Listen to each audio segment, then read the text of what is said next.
Yep, I can be heard. Alright, nice.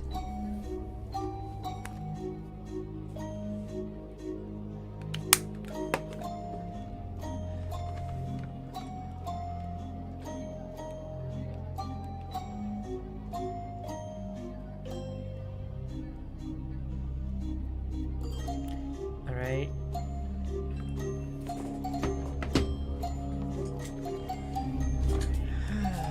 Let me make sure my audio is properly working.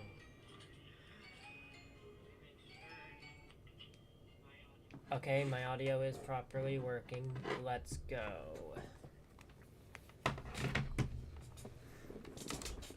Alright. Let me go ahead.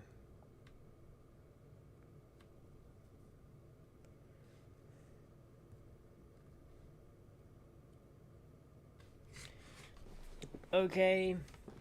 I'm gonna be looking at chat and the script that I have written down for this stream. By the way, welcome. Hello and welcome to the stream.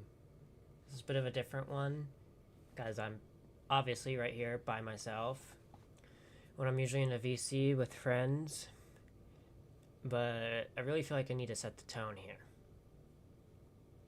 I'm going to be reading off a script, obviously, like I just said. Let me figure out what game we should play, though. You know what? Let me go on Roblox.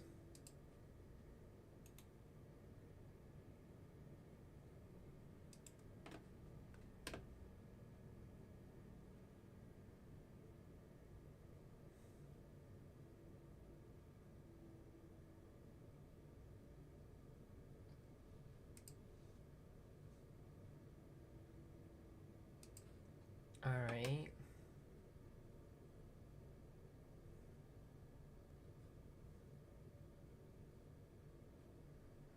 You know what? I think I'll hop on some good old Forsaken.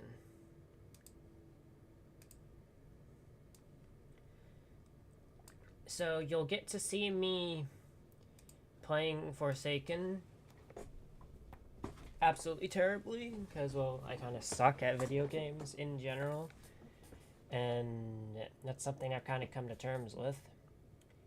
Just like I've kind of come to terms with the fact that, yes, I am terminally online. I know that was an insult used against me recently by the subject of today's stream, and it is very much true. I do spend a lot of time doom scrolling instead of working on my projects, which I honestly should be working on them, to be quite honest. Let me go ahead and turn that down. I have like 5 projects I'm working on right now. I have the Fetch and Friends reboot, the hold on, let me turn that down again. God, it is so loud.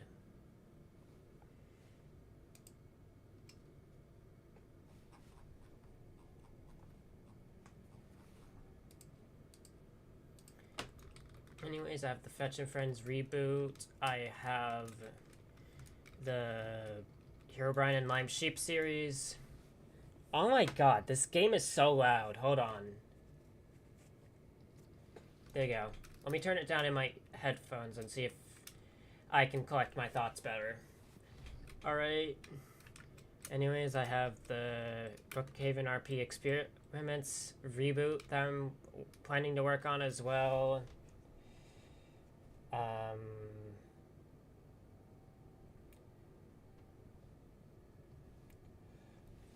Also got fan dubs I have planned based on Sonic Adventure 2 and Piggy.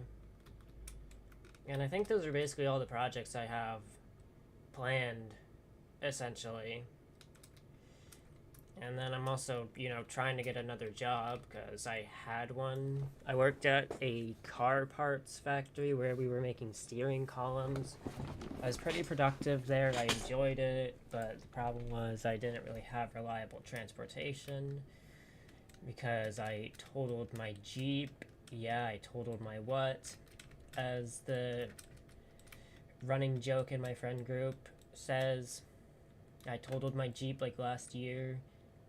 And then I had a Chevy Volt, and the engine on that caught on fire, so I just haven't had the best of luck with vehicles recently.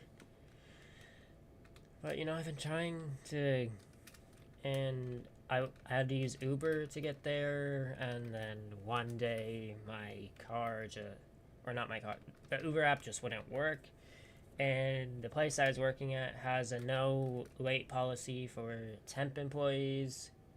Oh, I'm John Doe. Anyways, a no late policy for temp employees. So my assignment got ended, and I'm trying to get another job, wherever that might be. Oh. Yeah, you can see I'm really bad at this game. I think I kind of just cooked myself there. Anyways,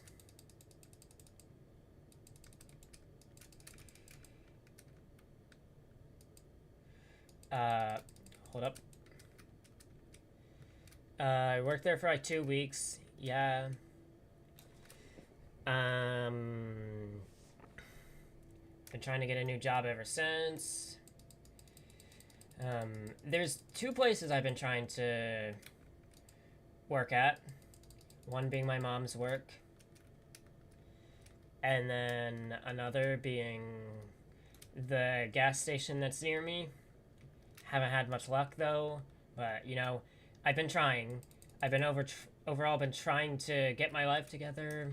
I'd like to move in with my girlfriend. I'm sure you know her. I've been making a lot of content with her. And I love her very much, by the way. I'm sure she knows this already, but I feel like I gotta reiterate this. And I just want to be able to move in with her, try and live the rest of my life with her, improve relations with my family, because my family life hasn't exactly been the best recently, and I've been trying to improve that.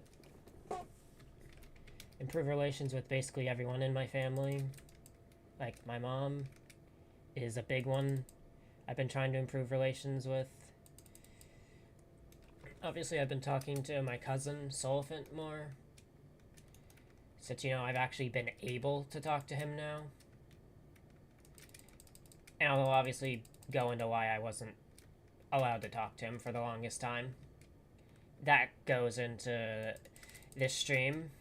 Which, by the way, I'll try not to ramble as much.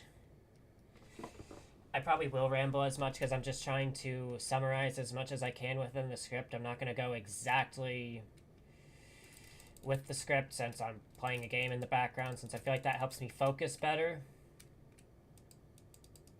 Not so much on the game, but more on collecting my thoughts. And... oh, god damn it. Anyways, I've also been trying to be better to my friends than I have to some people in the past, because I will admit there's some people I could have been better to. And I'm trying not to get angry as much, because I do have anger issues. I want to work through them. There's also some people that I cut off in the past that I regret. I will name 2 off the top of my head that I really want to just apologize to, basically.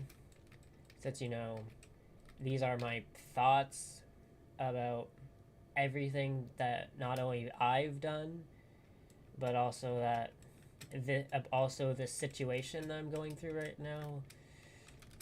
One of those is Laura. You may know her as Mango Bango, I believe is what she goes by now. She was a really great friend to me, and I unfortunately cut her off because I got manipulated by the first co-owner of Fetch and Friends, which I wish I hadn't. I wish I would have tried to get both sides of the story. There's a lot of situations where I wish I would have tried to get both sides of the story, and I have been more recently, like with a particular situation that will be brought up in this stream. I got both sides of the story for that one,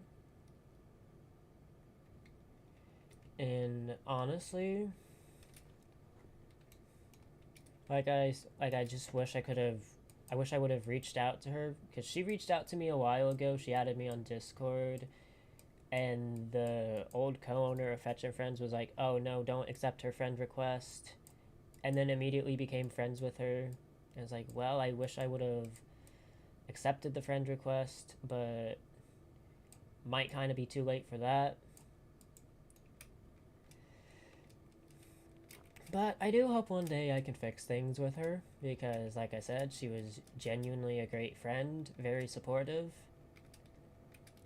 And yeah, another person that I regret basically ghosting and cutting off was more recently, and this was actually Taco. Because you see, Taco and the subject of this stream had a bit of a falling out a while back, and I took that guy's side and everything instead of trying to get Taco's side of the story as well. And that ended up with me basically ghosting him and not talking to him, and blaming him as well for the Barnsick situation, which I regret and I do not think he was involved with. I think he might have been misguided and hanging out with the wrong people, but I genuinely do not think he was part of the group. And in fact, it was more of the subject of the stream who thought that he was involved with the group Barnsick, which yes, I did bring them up. It's simply for a reference point. They will be brought up multiple times for reference points, not to personally attack the group, because a lot of the accusations against me here and a lot of the situation that's going on kind of relates to the group. Not directly, more like indirectly in mentions of the group. So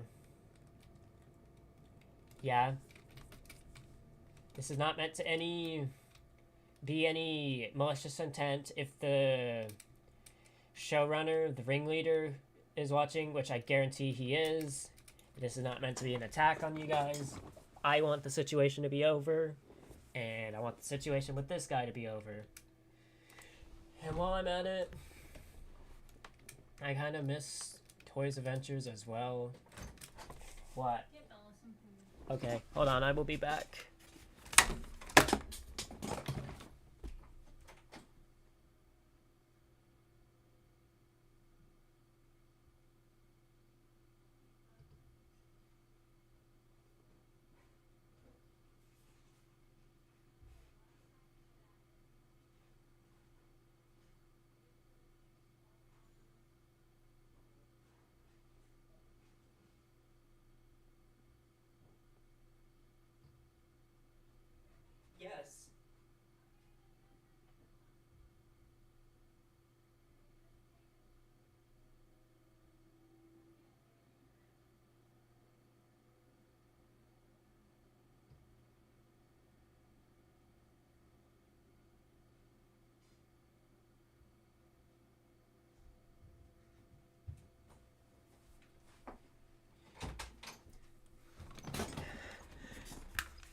Alright, I'm back.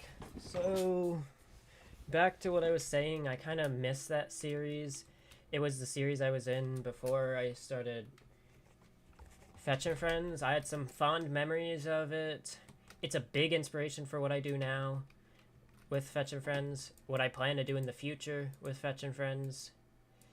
Basically, just a big inspiration for Fetch and Friends as a whole. I miss the chaotic nature of that series, is the best way I can put it. It was a fun and chaotic series, and I kind of loved it. And it also had a nice story that was going on with like Glitch Trap and all that. And it was, like I said, it was a really big inspiration for Fetch and Friends, and it inspires the type of story I try to tell today. So I wouldn't have gotten anywhere without that I am now without her and her series, and I with well, Laura is the her I'm talking about, and her series, and I kind of regret some of the things I said about her other series, Odd and Wild Ones. Although I also don't at the same I regret the like I feel like I was the reason why that series. Hold on. I feel like I am the reason why that series kind of got canceled.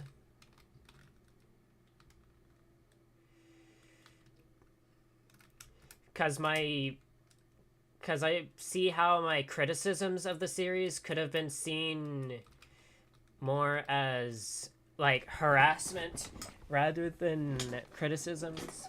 Like, I had some genuine criticisms with the series, like about how there was a scene in the, I believe it's called the Daycare Song, and it had like strippers in it, and I was like, I don't know, like a lot of kids watch the series. You kind of shouldn't be putting that in. Like, that was the main criticism I had, was strippers were essentially being showcased to kids. And really the whole reason I kind of went after the series and Fetch and Friends for a while was due to the fact that the previous co-owner had abandoned Fetch and Friends for that series, and also my criticisms against it. But I had absolutely nothing against the main owner. I just kind of wanted her to, I kind of just want, the point is, the way I didn't handle that was very good, and it was more dragged on by, once again, the subject of this stream. A lot of the way I acted was due to being influenced by how he acted and how he treats others, and the fact I didn't really want to go against him because of how he can be. But yeah, the point I'm trying to make here is I make mistakes. Everyone makes mistakes, and I do too. I'm not gonna say, oh, I'm perfect, I don't make any mistakes. Like, I do. I've made quite a lot of mistakes, and I beat myself up for it sometimes. I'm gonna be honest. Like, off camera I'll be like, oh, I shouldn't have done this, or oh, I shouldn't have done that. And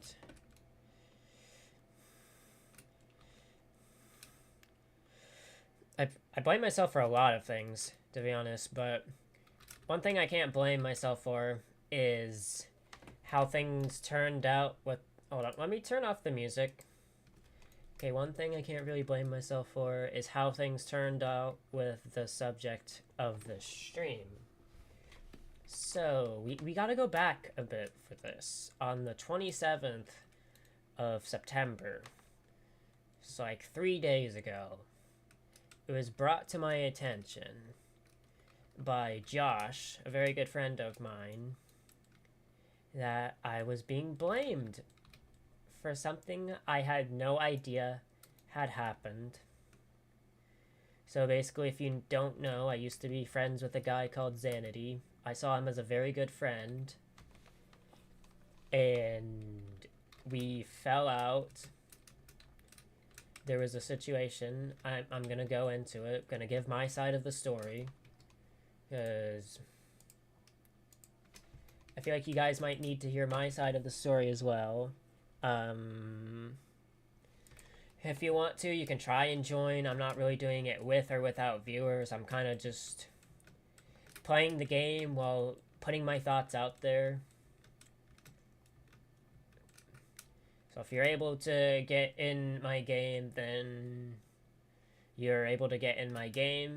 But if not, then you're not able to get in my game.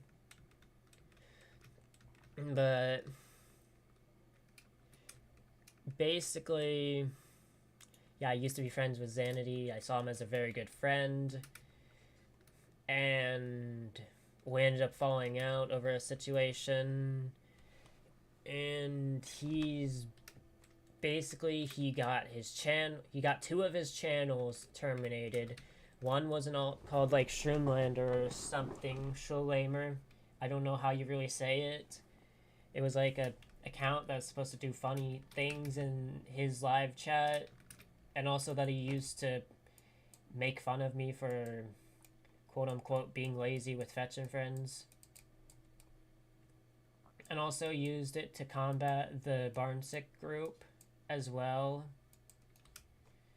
and used it to try and combat me in our situation, which I had honestly hoped would be long over, but it unfortunately was not, because these accusations came out about me.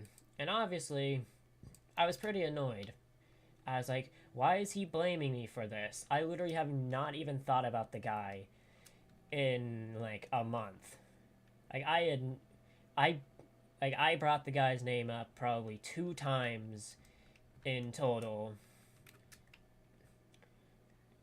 Like once was when I was explaining the drama that was currently going on with him and why Solfent was back in my live chat, and oh, he used Raging Pace on me, god damn it. And the other time was to explain why my Discord server had been gone for a while, despite the link still being there. And my Discord server was gone because I didn't, like, when I was removing him from everything, you know, blocking him, trying to take a break from him, trying to take time off from talking to him, I didn't really want him harassing me through my Discord server. So I deleted it for that reason. And like that was the only other time I uttered his name or even spoke about him on a stream. In private even, I barely brought him up. Like maybe once or twice I brought him up to explain like a situation that had happened with him, and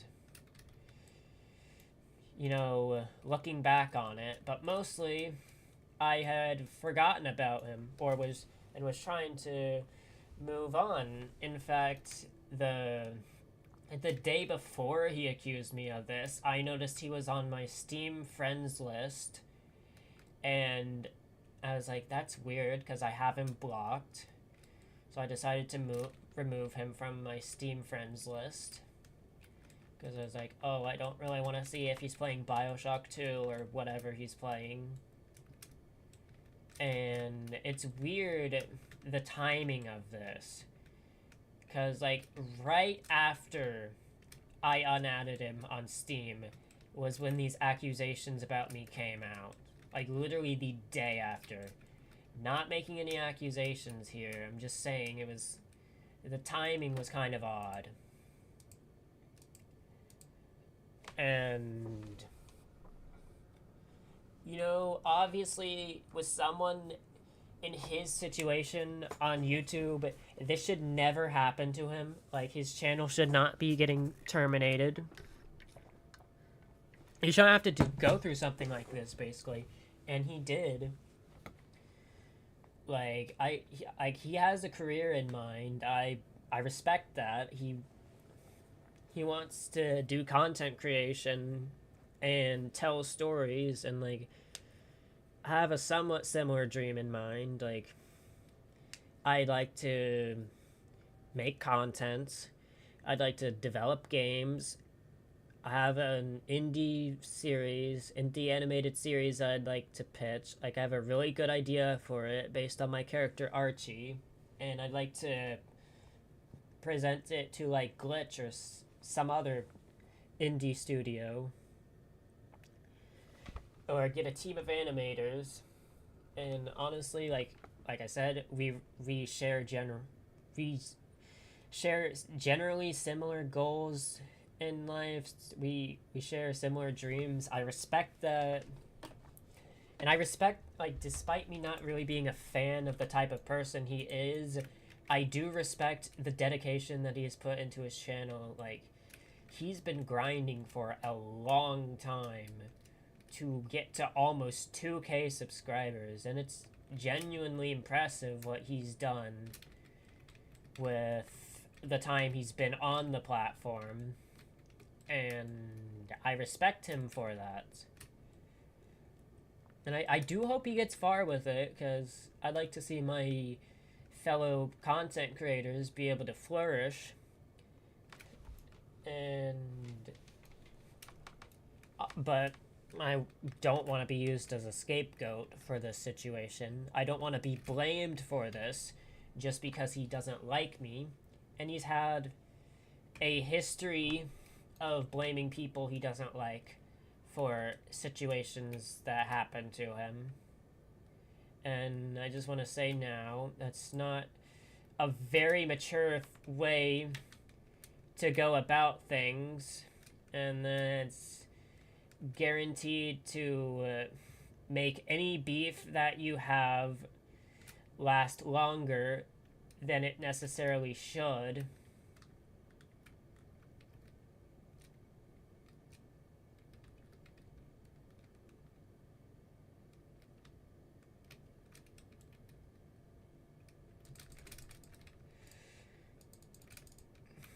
And essentially, it just doesn't do good for those people, doesn't make you look very good. It doesn't make anyone in the situation look very good, to be quite honest. And like I said, it's just not a mature way to go about things.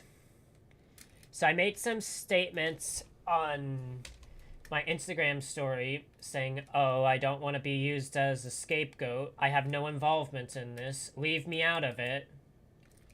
Stuff like that.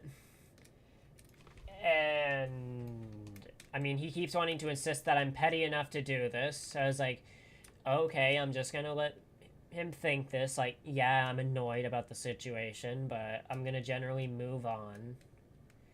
Which is what I do. Like, yeah. Like, nowadays, I just kind of move on from people that I have beef with. And it all relates back to Barnsick. So you see, like, I was dealing with them, and I generally think it was... Oh, that 2-time revived. Anyways, I generally think that the reason why Barnsick happened was because I was bringing up people that I had beef with for laughs and for jokes. And I just wanted to prevent a future situation from happening. So I stopped doing that. Stopped doing that a while ago. You won't hear me bring up Raven, or Tyler, or Taco, or even Xanity up for laughs to, like, make fun of them. You won't hear me do that because I just don't do that anymore. Like, I've kind of moved on from doing that. Tried to grow as my own person. Tried to not bring up drama as much.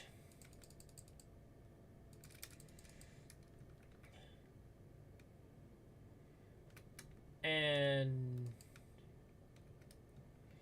you know, Like I said, I've just been trying to improve as a person.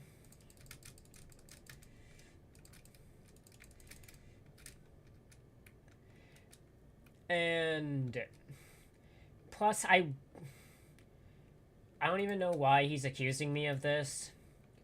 Because, like, at the end of the day, I don't have the motivation or time to do this. Like, I'm trying to work on myself and my relationship and my channel. And I'm trying to improve my life. And overall, I just don't have the time, effort, energy, or mentality to be able to do something like that, to be able to mass report someone's channel. And in fact, I could prove right now that I'm not the one who mass reported his channel. If it even got mass reported. I can go to my email. I can go to all inboxes. And then I can go to YouTube. And when I go to YouTube,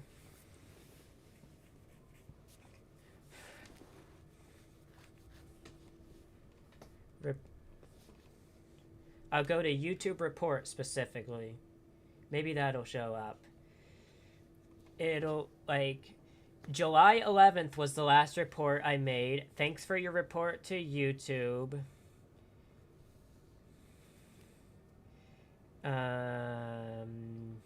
Thank you for reporting this channel. And it said this channel does not exist. And it was on July 11th, which the last channel that I reported, report history, by the way,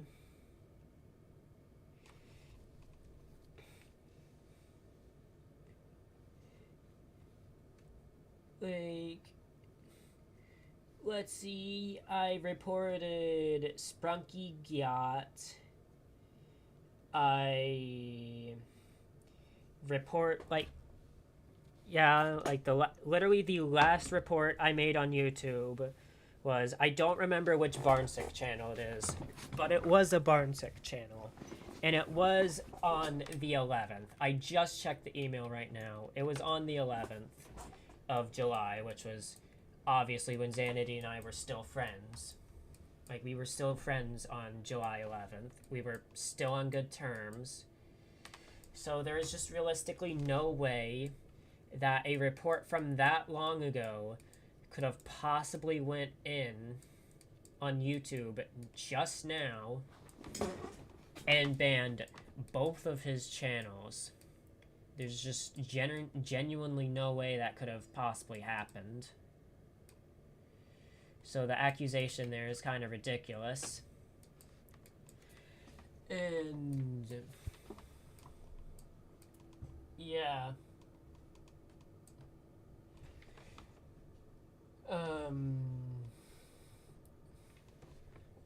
Like I said, I truly believe that me making fun of people I had beef with, as well as Xanity beefing with a guy who is really petty and know how to get under people's skin, I think those were the two reasons why the Barnsick group even existed in the first place. Because I spoke to the ringleader. I know who he was. Dian told me. He's a guy that Xanity had beef with. And that's all I believe it at. It's a guy that Xanity had beef with. A really petty guy who did some not great things in Xanity's old server from a long time ago, before he ever even knew me. And he wanted to mess my friend group up and all that good stuff.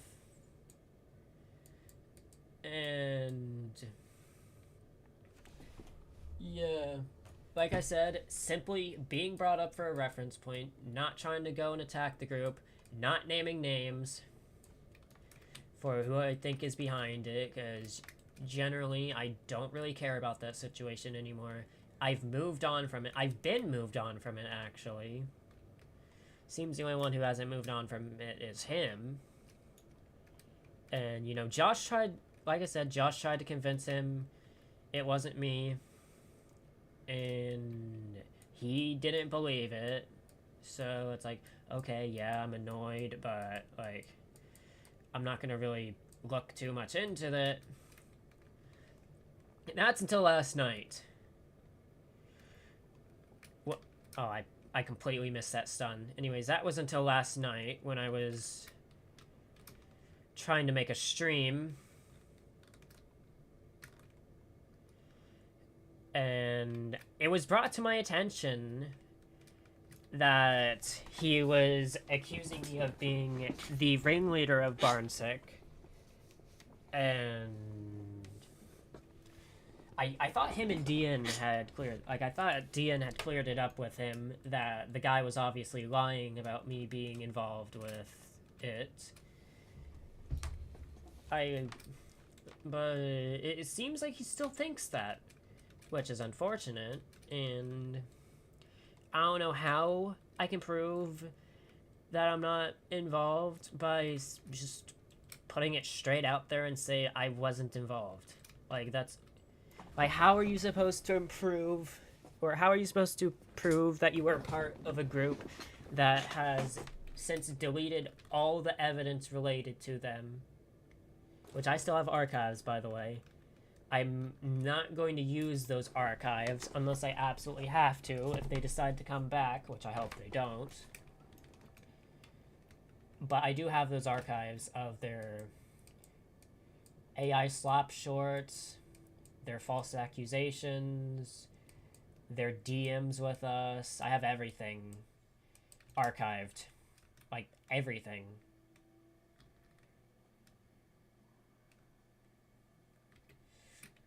Still, too.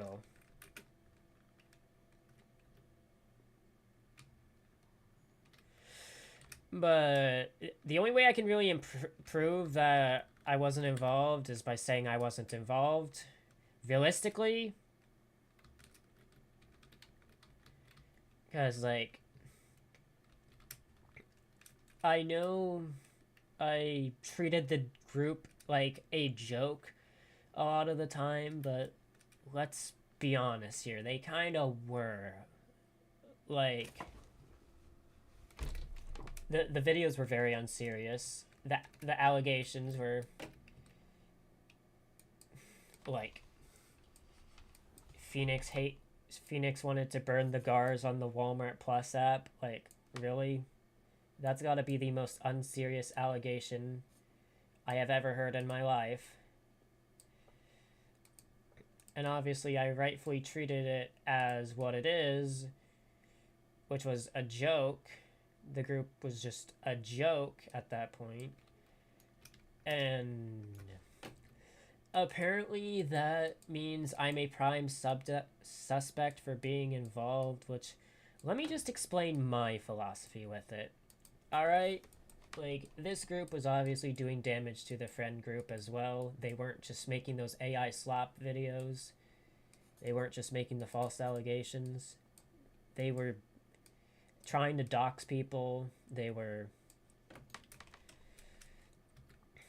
sending NSFW content to minors. And how I see it, treating the group as a joke allowed it to not destroy me as much. Because, like, the situation was taking a toll on me just as much as it was everyone else. The only difference is I was treating it as a joke because if I let it destroy me too much, then I would just fall into a spiral, basically. I would start spiraling, my mental health would decline. And that's what it was when Xanady kept taking offense to me treating the group as the joke they are, or were. He took offense to that, and then not only did the group start taking a toll on my mental health, but he started to as well. which he had been taking a toll on my mental health for a while now, especially when my girlfriend showed up. Like, my philosophy is if you let something like that get to you, it just destroys you mentally. You have to laugh it off and act like it doesn't affect you, and eventually it doesn't affect you. And that's how it was for me. Like, yeah, it did affect me to an extent, but not completely. Like, I was managing to keep a cool head with the group around. And I just want to point this out. Like, nobody else in the friend group is directly involved in this situation or these accusations. This is just between me and Xanity, because he wanted to bring me up in a live stream. So now I'm bringing him up in a live stream. I didn't want to. I had all intentions of leaving him alone, but he brought this on himself. So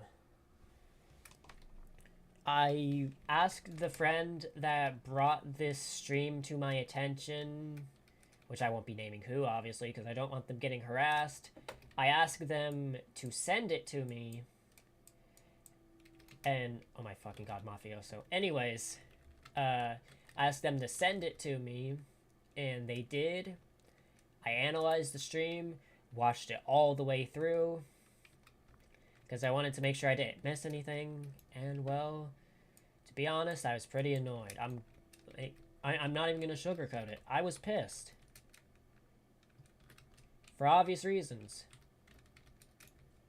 Like, this is my name being brought into these accusations by a guy I haven't even talked to or about or thought of for a month now.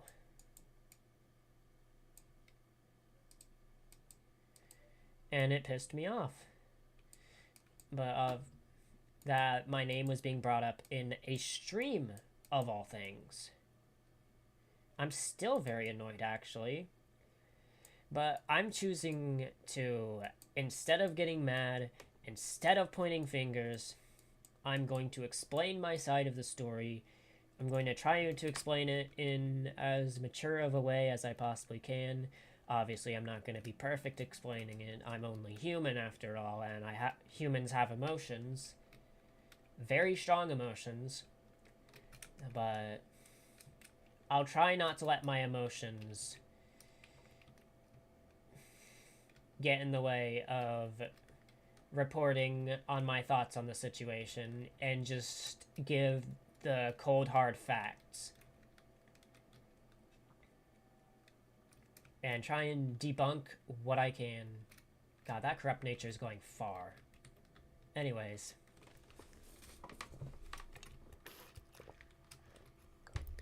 a lot of the things he said about me and just in general regarding the friend group were just simply fabrications and manipulating situations to be what they are not. That's simply what it is. That's simply the best way to explain it. It was not true. And it was to make myself and others look... It was simply to make myself and others look bad and not look at the cold hard facts of the situation. Because he wanted to fill his massive ego. And yes, I'm going to say it. He has an ego. Like, a very massive one. Like, he likes to say, oh, Jem has a giant ego. Or, oh, Jem's girlfriend has a giant ego. Or, oh, Solifant and Bucket have giant egos. Like, no, we do not. We're simply people. We just want to live our lives. That's all there is to it. Like, we don't want to be brought up in these accusations, especially Bucket. Like, he has his own stuff going on. He has his own life. He has his own relationship. Like, he doesn't want to be brought up in this. And it's unfortunate that he has. And we don't want to be dragged into this. These basic accusations that have absolutely no evidence besides just circumstantial evidence. That's basically all it is. It's like, oh, I don't like him and I think he would do this, so he did it. That's essentially what these accusations boil down to.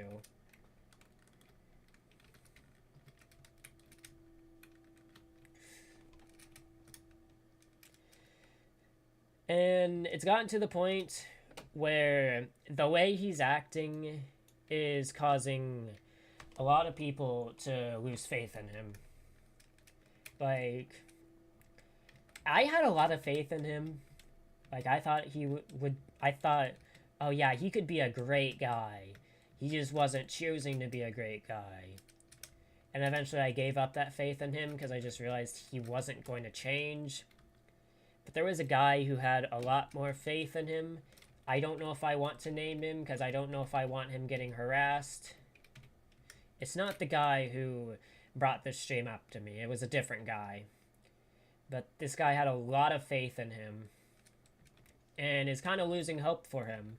Because usually he's like able to talk him out of the way he's acting.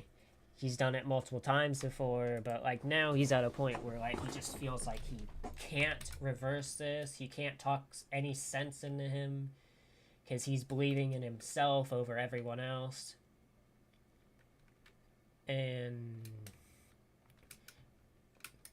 you know, it just sucks because he has a lot of potential to be a great person. He has a lot of potential to make friends. He has a lot of potential as a YouTuber especially, but he just brings people down and blames them for stuff they're not even involved with. And honestly, it just sucks to see him do this. And I will be trying to, you know, handle this as maturely as I can. Unlike him, like he brought, like his stream that he made was very emotionally charged. Very blame heavy, a lot of victim blaming going on, and a lot of playing the victim, and I'm not going to be doing that. I'm trying not to ramble as well. I'm just trying to present the cold hard facts and my side of the story. So this script may change, it may not change.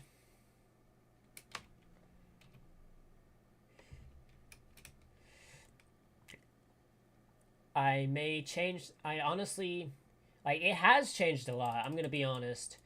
Like, it was a lot shorter, I directly named some people in it originally, which they asked for their names to be removed from the script and from mention in the stream because they don't want to be involved with this. They don't want to get harassed by him because he's known to harass people that he doesn't like whenever he thinks they're involved with something. He's done it on multiple occasions whenever he blames Solifant for things he wasn't involved with. He's done it multiple times to Josh as well. Like, basically anyone who he doesn't like is bound to be blamed for something and harassed for it by him. Like, what I was. Thankfully, the most harassment he could do is uttering my name in a stream and telling other people that, oh, Jem did this, Jem did that.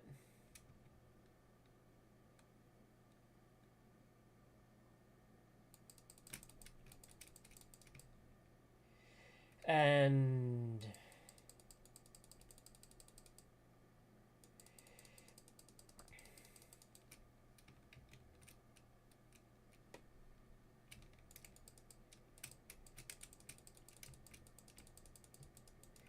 you know, I'm glad he can no longer contact me, and I will make sure he knows to not contact me through other people. In fact, I'll just say it. Do not contact... Did you really just do that? Shedletsky, did you really? Nah, you're just asking for it. Nah, bro. What was that? What was that slash, bro? What was that slash? Like, I'm sorry, I'm going off script here, but what was that slash, bro? That was bad, bro. That slash was terrible. I've done better slashes, and I suck at the game. I'm sorry. I'm gonna move on from that. Yeah, I'm trying not to repeat the same thing multiple times. And obviously, you know, the game's making me lose my train of thought. But you know, I want something to do while I'm talking about this. I don't just want to read off a script and sound boring. Like, I want to get all my thoughts out. I want to play the game. So I'm definitely going to ramble, or as some people say, yap a lot. But I'm going to try to collect my thoughts as well as I can. I'm sure I've said this 20 different times. I apologize. I'm not the best at explaining things. I have ADHD and that messes me up a lot. So, you know. But basically, there's a lot of accusations I need to go off here, or go over here. Some are less serious, and are just him trying to play the victim through our friendship. And others are like, oh, these are serious accusations. I could actually get in trouble if these get out and are believed. So I'm going to try to be as analytical about the situation as I can. Okay, that was a bad slash, but that was at least better than that last slash. Holy shit. Yeah, I'm going to die. Yeah, I'm going to die. I'm going to die. Yeah, I might as well give up now. Yeah. But obviously I'm an adult. I'm 20 years old. A lot of these accusations can get me in a lot of trouble, which is why I want to try and debunk them. Because if you don't know, there was a situation with the YouTuber Parlo. You know, he covers Roblox drama and Roblox predators and stuff like that.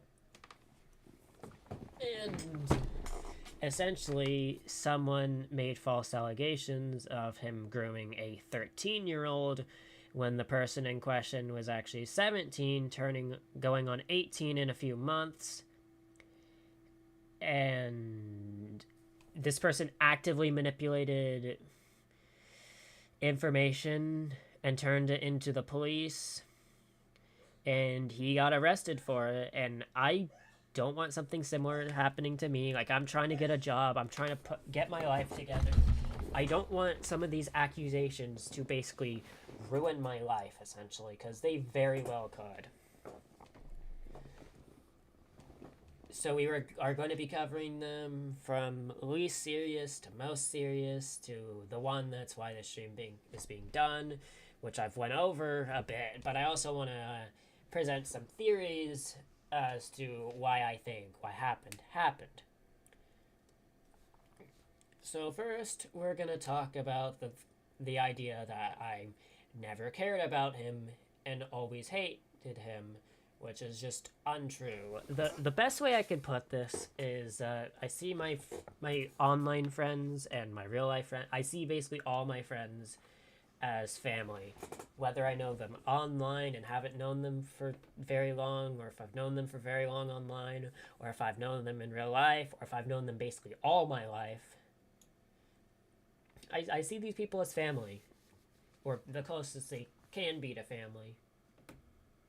Yes, I have my actual family, and I will value them as well, but I value my friends as family.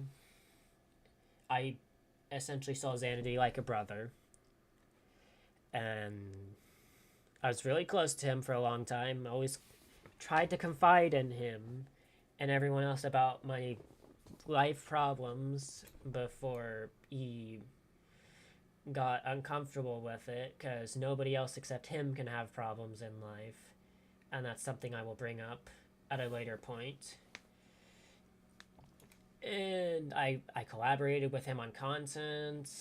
I helped him out with his project that he wanted to make. I didn't force him to make Humpster Movie. I didn't force him to work on Damaged Revelations. He wanted to do that himself, and I allowed him to. I helped him with Humpster Movie. Had all intentions of helping him with Damaged Revelations when that was supposed to come out, which Damaged Revelations was a series in Fetch and Friends that was based off Average Destroyer. And it was supposed to coincide with my project I was working on, which was Battle for the Crown. Battle for the Crown is still coming in the reboot. Something similar to Humpster Movie is coming in the reboot, but with Golden Toy Freddy instead. I'm trying not to use his characters in the reboot. And basically, when the Barnstick situation was going on, I always they were making videos about, oh, you've fallen off, and he was like worried. He's like, oh, have I fallen off? I probably have. And I was like, no, you're fine. Your channel's doing fine. You're just going through a rough patch right now, as all channels do. I was like trying to be a good friend, trying to be supportive, trying to, reassure him that no, your channel is not falling off. Your content isn't bad. It's just not doing as well as it usually is because you're having ups and downs, as most YouTubers do. And I'm going to admit this right now. I was even thinking of, like, when he was first getting, like, monetized, like, when he first had the option to be monetized, I think he had 800 subscribers then. When he got enough watch hours, we were talking, like, I was in my biology class. I was like, oh, I'm going to be the first person to get the Xanady membership reel. Like, I was really excited to, like, I really wanted to be the first. I'm not going to worry about that. Anyways, I wanted to be the first to support his channel monetarily.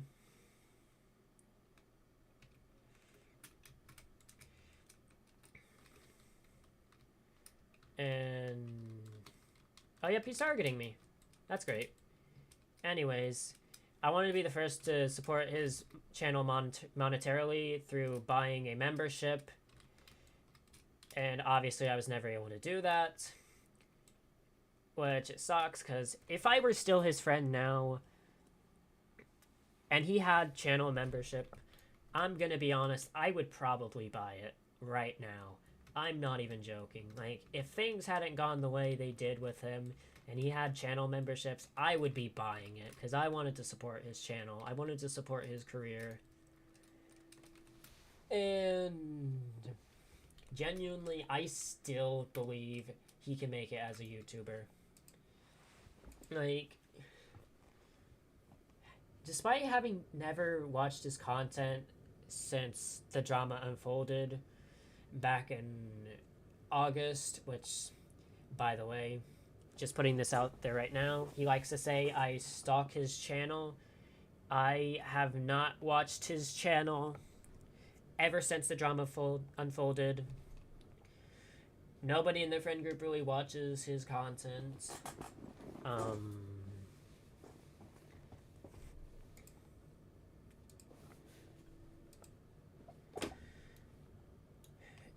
Yeah. Nobody really watched. Like, the only time someone in the friend group even watched his content was when he made the FNAF 10th anniversary stream, where he was dogging on me the entire time. Essentially crap talking me the entire stream. And one of my friends watched it through, since I was like, I don't really feel comfortable watching his stream because I don't want to seem like I'm stalking. And he said some not very great things about me, made some not very great accusations about me, which were brought up in this stream as well, which, yes, I did watch. Obviously, like I said, I watched it. I wasn't very happy about it. And this was, like, the only content I watched from him. Actually, no, that's not true. I did watch, like, 5 seconds of his one Digital Circus game video, but I really only watched a few seconds of it, and that's it, because I was like, oh, I don't want to be seeming like I'm stalking the guy just because I'm watching one of his videos. So I stopped watching the video, obviously. Like, I'll look at someone else's video of the Digital Circus game instead of his. And, you know, despite never watching his content since the original drama unfolded, I genuinely still think he can make it as a YouTuber if his content is anything like it was when we were still friends, or if it's any better, which I'm assuming it is. You know, most of the times in YouTube, people just improve their content. They don't really stay stagnant or get worse at content. They usually improve their content. I think he has a fair shot, and he should keep going, reach for the stars, you know. But he's setting himself up for failure with the way he acts towards people, especially with that stream. Like that stream is really just not setting a good precedent for his content, if I'm being honest, because it makes it seem like, oh, he's vindictive, which he is, and oh, he goes after people he doesn't like and blames them for situations, which he does, and it just doesn't put a good look on himself. And I know I'm not really making myself look too incredibly good right now, but like I'm trying to, like I said, present this in the most mature and analytical way that I possibly can. Like, the way he acts towards people, especially on stream,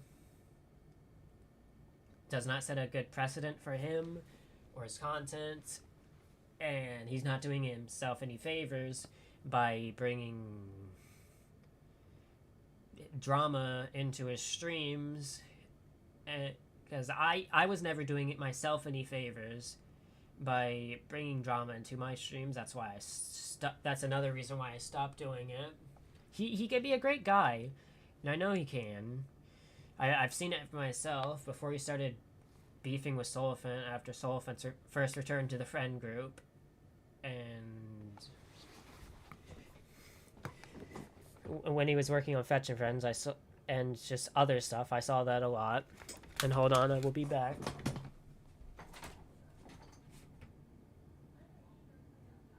I will be eating soon. Okay.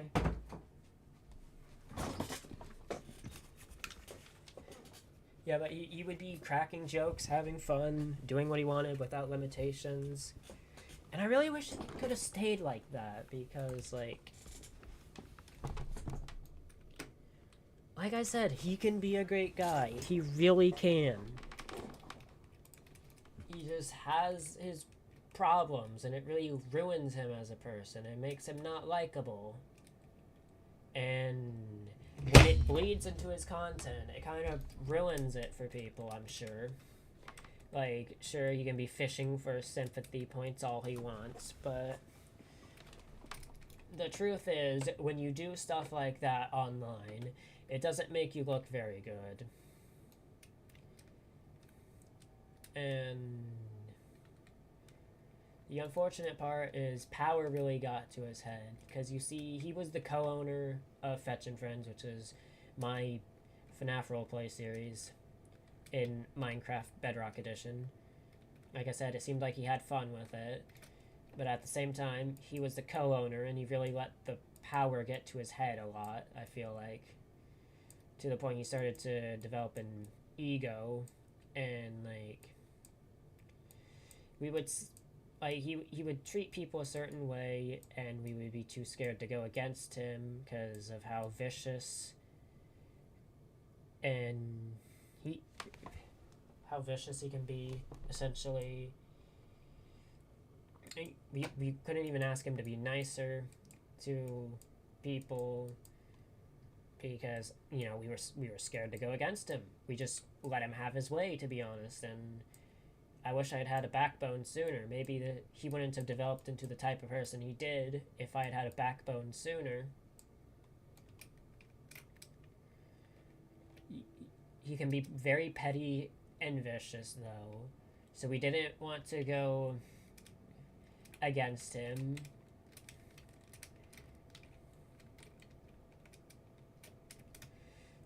I'm even kind of putting myself at risk for his petty and vicious nature by even making this stream in the first place.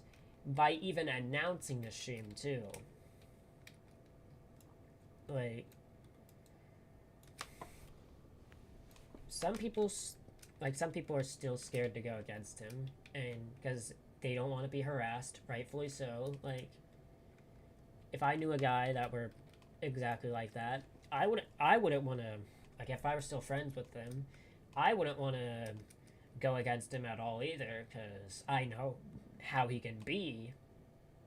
But obviously, I have a backbone, and I'm not going to take that from people.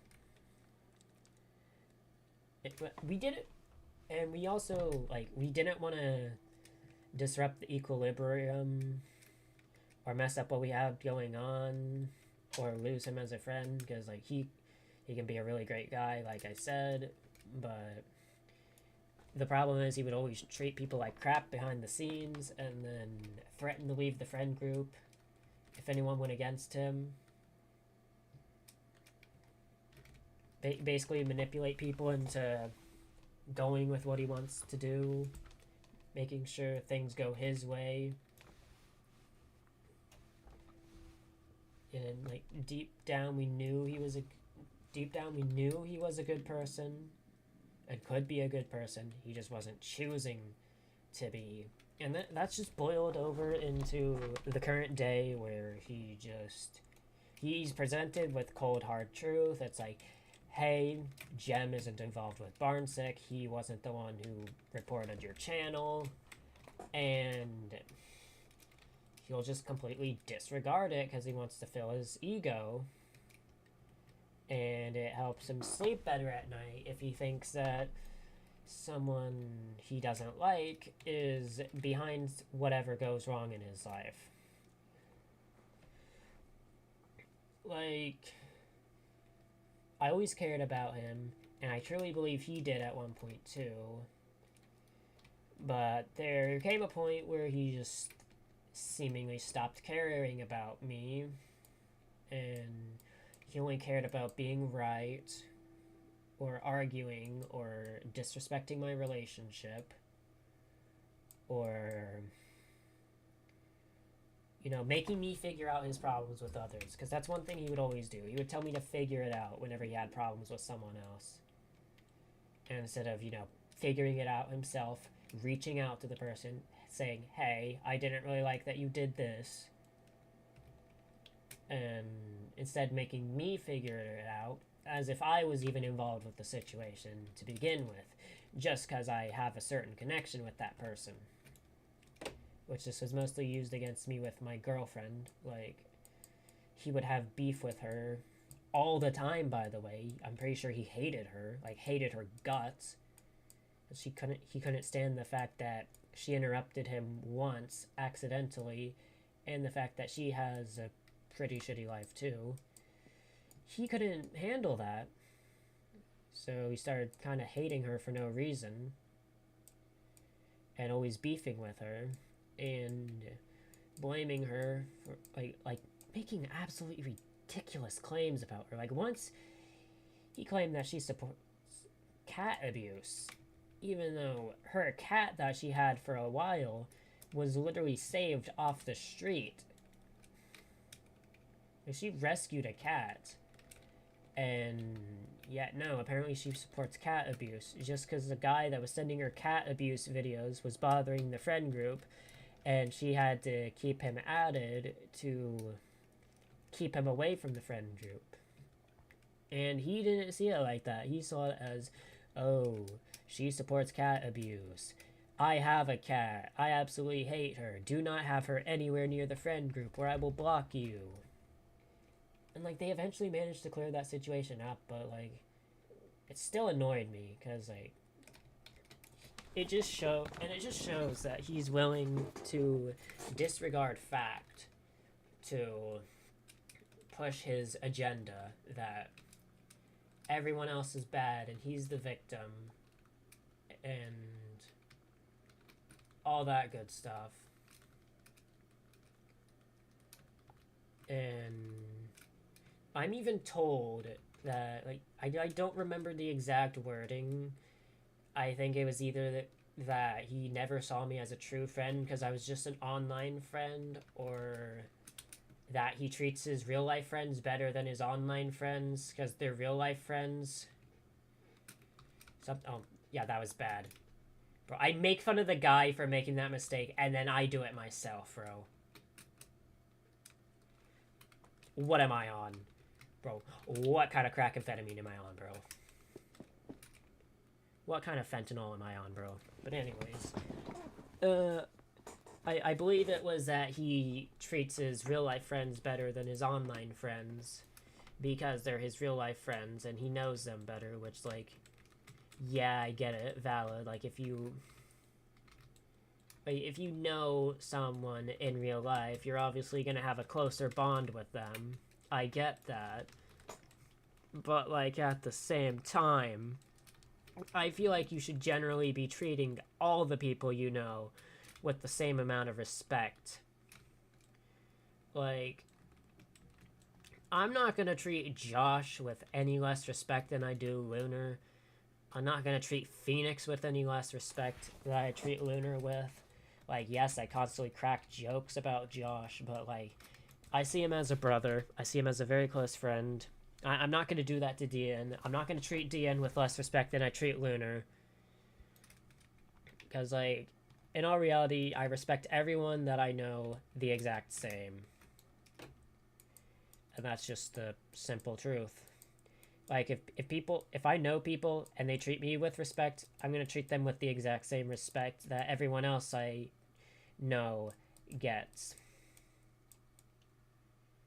Even people I don't know, I'm going to treat with respect, because it's like, this is my first impression with this person. I should probably be respectful towards them.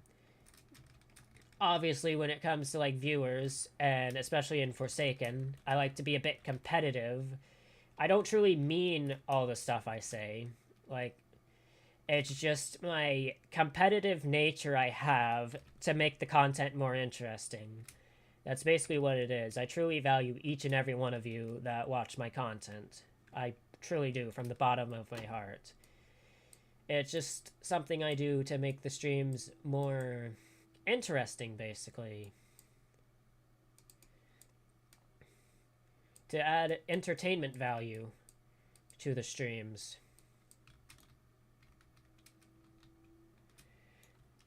And honestly, the fact he's, like, just openly said that just solidifies the fact that he never truly cared about me, to be honest. Like, he never did.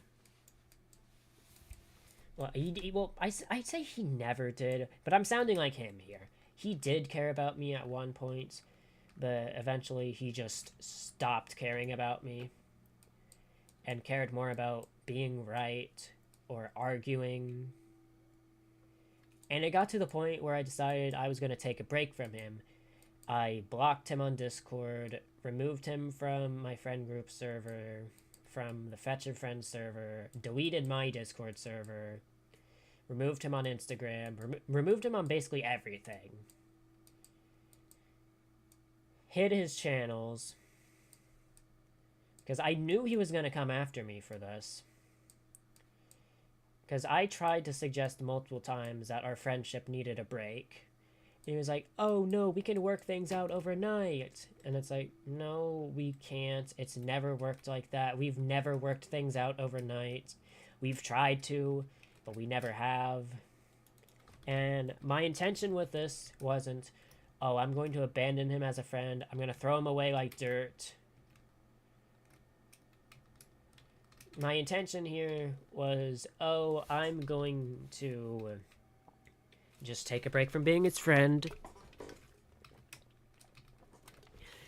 Hopefully he'll realize what kind of person he's become, and he'll change. Because at that point, he only cared about disrespecting my relationship, arguing, being right. Essentially, he only cared about himself.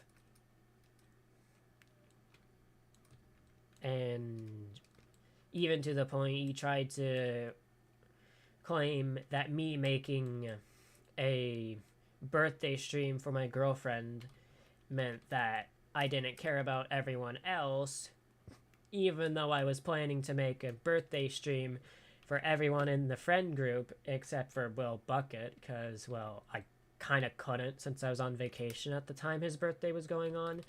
And I usually am, because my birthday is June 22nd. I'm usually on vacation from, like, earlier in June to sometime in July. So I wouldn't have been able to do a birthday stream for him anyways. Even though I really wanted to. Because, like, he's a close friend of mine. Oh, my fucking god. And, you know, I want to be able to experience everyone's birthdays with them. Since before I used to just make birthday renders for my friends. But I was like, I want to take it a step further and do birthday streams. And I just so happened to start with my girlfriend. And he twisted to be like, oh, you don't care about anyone else in the friend group. Or, oh, you're a simp. Or stuff like that. And, you know, he did a lot of things to disrespect my relationship, to disrespect me as a person. And like I said, it all got to a point where I just took a break, blocked him on everything, removed him from everything, and he didn't take this well. Spewed a lot of the main points that he did today, played the victim, and that is when I stopped caring about him. Stopped caring about trying to fix things with him. It's like I said, I was going to eventually add him back, being like, oh, do you realize what you've done? Do you want to change? Like, do you want to become a better person? And, you know, stuff like that. I was going to admit my faults. He could admit his faults. We could take time away from each other, improve as friends. And at that point, after how he handled the situation, I just refused to give him another chance, basically. Well, I thought maybe in the future I would give him another chance. But after I saw his mentality hadn't changed after his break, which happened to coincide with my break, which, not saying, like, oh, he copied me, he took a break at the same time as I did. Like, no, we just happened to take our breaks from being online and being on YouTube at around the same time. We both took mental health breaks around that time, and his mentality hadn't changed at all. Well, actually, it had, now that I think about it. I don't want to say it didn't change at all. It did. At first, he was, like, apologizing. And then when he came back, he was full-on back to blaming me for everything. Being like, oh, you're the problem. I'm not. I'm perfect. Not caring about actually fixing things. Only caring about blaming me. Which is what had not improved countless situations in the past. Which was the fact that he would blame me instead of taking responsibility for what he did as well. He would just say, oh, I make mistakes too, and not elaborate on what mistakes he made. Just be like, oh, I've made mistakes too, but you're worse. You're the bad guy here. Gemgenix is evil. Yeah, he obviously didn't care about fixing things for a while. He didn't care about me for a while. He has a very self-centered nature to him. Like, he only really, to be honest, he only really cares about himself. And has only cared about himself for a while. Ooh, that was a good backstab. I really started to see his self-centered nature whenever he... Okay, so there was a situation going on. Like, if my girlfriend wants to go over it, she can. But basically, she had like a last minute crisis going on. I'll just explain it now. She was getting kicked out from her dad's house because they were over dramatizing things and making her out to be the problem when her stepmom was being the problem, and she was,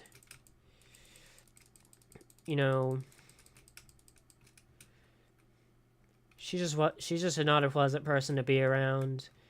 And he was having no backbone and defending his wife instead of caring for his daughter, which a father should care for his daughter or son. A father should care about his child in general, and he just didn't. And it all boiled over into her getting kicked out last minute. She didn't have a way to get back into town, like the town that we both grew up in. And needless to say, she was thinking about taking her own life.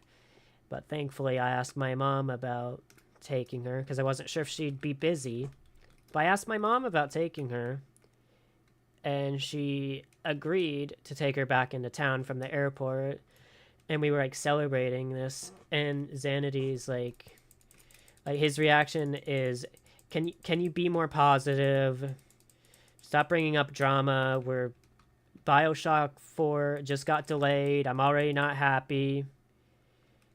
And, like, it's clear he was making this about his favorite game franchise having its next installment be delayed rather than caring about a human life.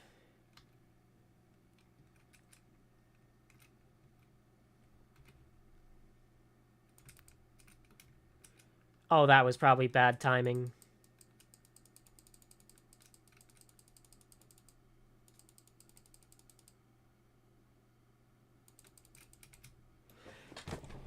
Okay, and he dismissed that as petty drama and valued a Bioshock game over her potential wanting to take her own life. Which, you should never do that to a person, even if you don't like them. You should never be like, my favorite game franchise is more important than so-and-so wanting to take their own life. Like, you should never respond to a situation like that. That was probably the scummiest thing he's ever done. And the funny part is, he backs this up by saying, oh, you're making fun of me for liking video games. That means you don't, like, just because you don't like the fact I disregarded someone's suicide over a video game, that means you're making fun of me for playing video games. And, like, no, I was not. I was calling out his scummy behavior. Which it was very obviously scummy. And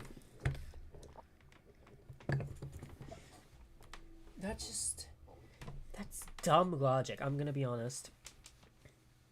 Like, I'm not calling him stupid. He's not.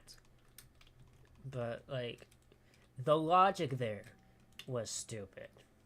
Because, like, how are you going to say I'm making fun of you for liking video games when I literally like video games? I am literally sitting on this stream right now playing Forsaken as I explain this situation. It's like, oh, you're making fun of me because I like video games. Like, what is the logic here? Literally most of the stuff I did with this guy was playing video games. Literally most of what I do when I'm not doom scrolling is playing video games. Unless the rare occasions when I go outside and go on a bike ride or take my dog on a walk. Like, I'm usually inside playing video games. So the logic there is kind of dumb. Saying, like, oh, you're making fun of me for liking video games when I literally do the exact stuff you do. The problem is, or the difference is, I don't value a video game over someone's life. That is the difference between you and me, buddy. And basically, he only cares about being right. That's essentially what it is. He's always only really cared about being right and not cared about other people and only cared about himself and his life problems, and nobody else can have life problems except him.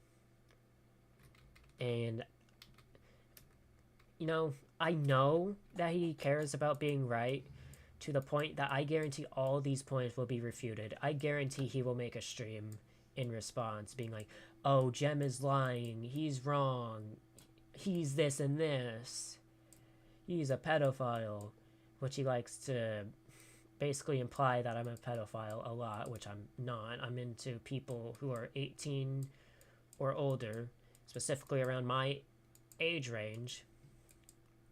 I don't pursue minors romantically. And he joked about this a lot, too. He joked about, like, oh, Jem's a pedophile. Oh, he's gonna touch me. Oh, he has the pedo stash. And I explained many times how this made me very uncomfortable that he was making these jokes, because, like, that's obviously not what I am. I don't prey on children. Like, I'm not like that. And the fact he was making those jokes about me and, like, insinuating that I am with some of the things he said just made me uncomfortable.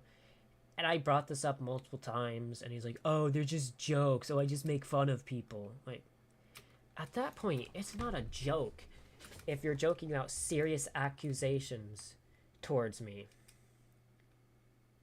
If you're saying, like, oh, he's this, he's that, he's a pedophile, like, no, that is, at that point, that is no longer a joke. That is just false allegations.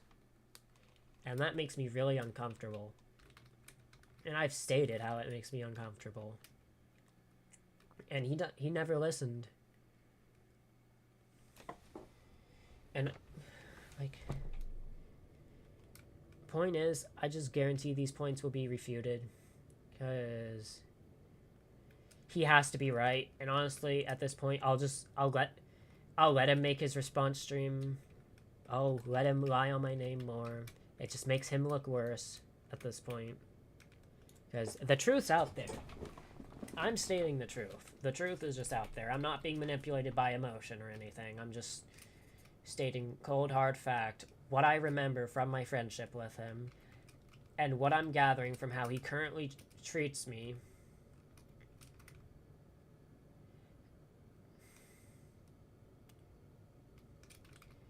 Like I'm making observations about him. About what I've seen personally with him. And I know all these points will be refuted, even though we both know, and everyone that is involved between me and him knows that we're both right. I'm not saying I was perfect. By no means I was. I was pretty shitty to him at some times. And I genuinely apologize to him from the bottom of my heart. Like, I remember specifically, like, I got mad at him one time when we were recording the broken script. And that was on me, by the way. That was all on me. I did not have to burst out like that, but I did. And I absolutely regret it and apologize for it. I know he won't apologize for all the specific times he's gone off on me or treated me like crap. And, like, just because I've been shitty to him sometimes does not give him the right to treat him the way that he's been treating me over time and behind the scenes. I'm sure I did bring this up earlier. I'm pretty sure I actually did. But he would always, like, he brings up the idea, like, oh, everything has to go Jem's way. And, like, no, that's not what it was like at all. I'm pretty sure anyone who talks to me, if I brought them in a call right now, they could confirm that, no, actually, everything had to go his way. Or he would, for lack of a better word, crash out on people. It's so ironic. It's almost hilarious how he'll say, oh, it always has to go Jem's way. Like, this all, like, him crashing out on people, going off on people, whatever. Oh my fucking god, I did not mean to do that. Anyways, it went for Cherry Grove, Fetch and Friends, me, just friend group in general. It was either his name or no way. And he justifies all this by saying that I used him, which I did not, by the way. Like, I will admit. Hold on, let me. Oh, fuck.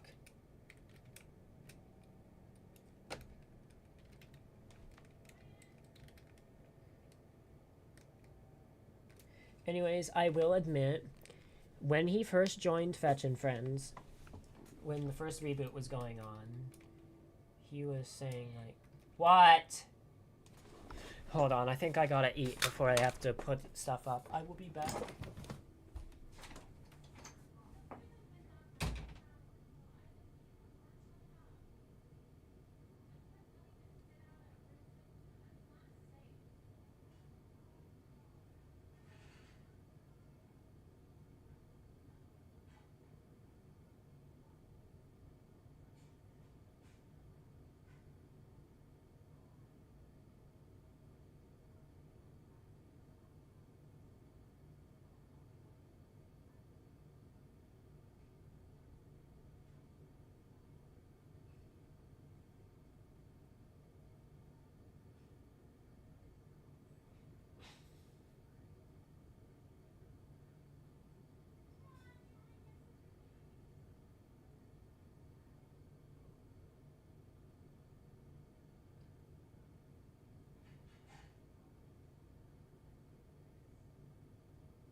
I'm back.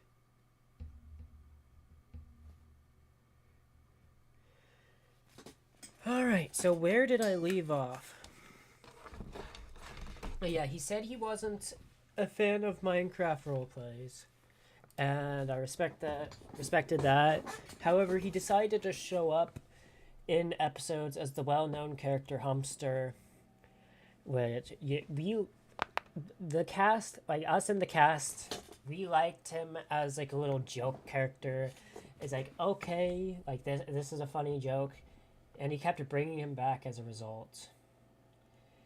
And eventually he decided, okay, I want lore for this character. Like at first it was supposed to be part of his own joke film he was working on in the universe of I'm Fire Gang lore. It was called Mr. Unknown in Space 2.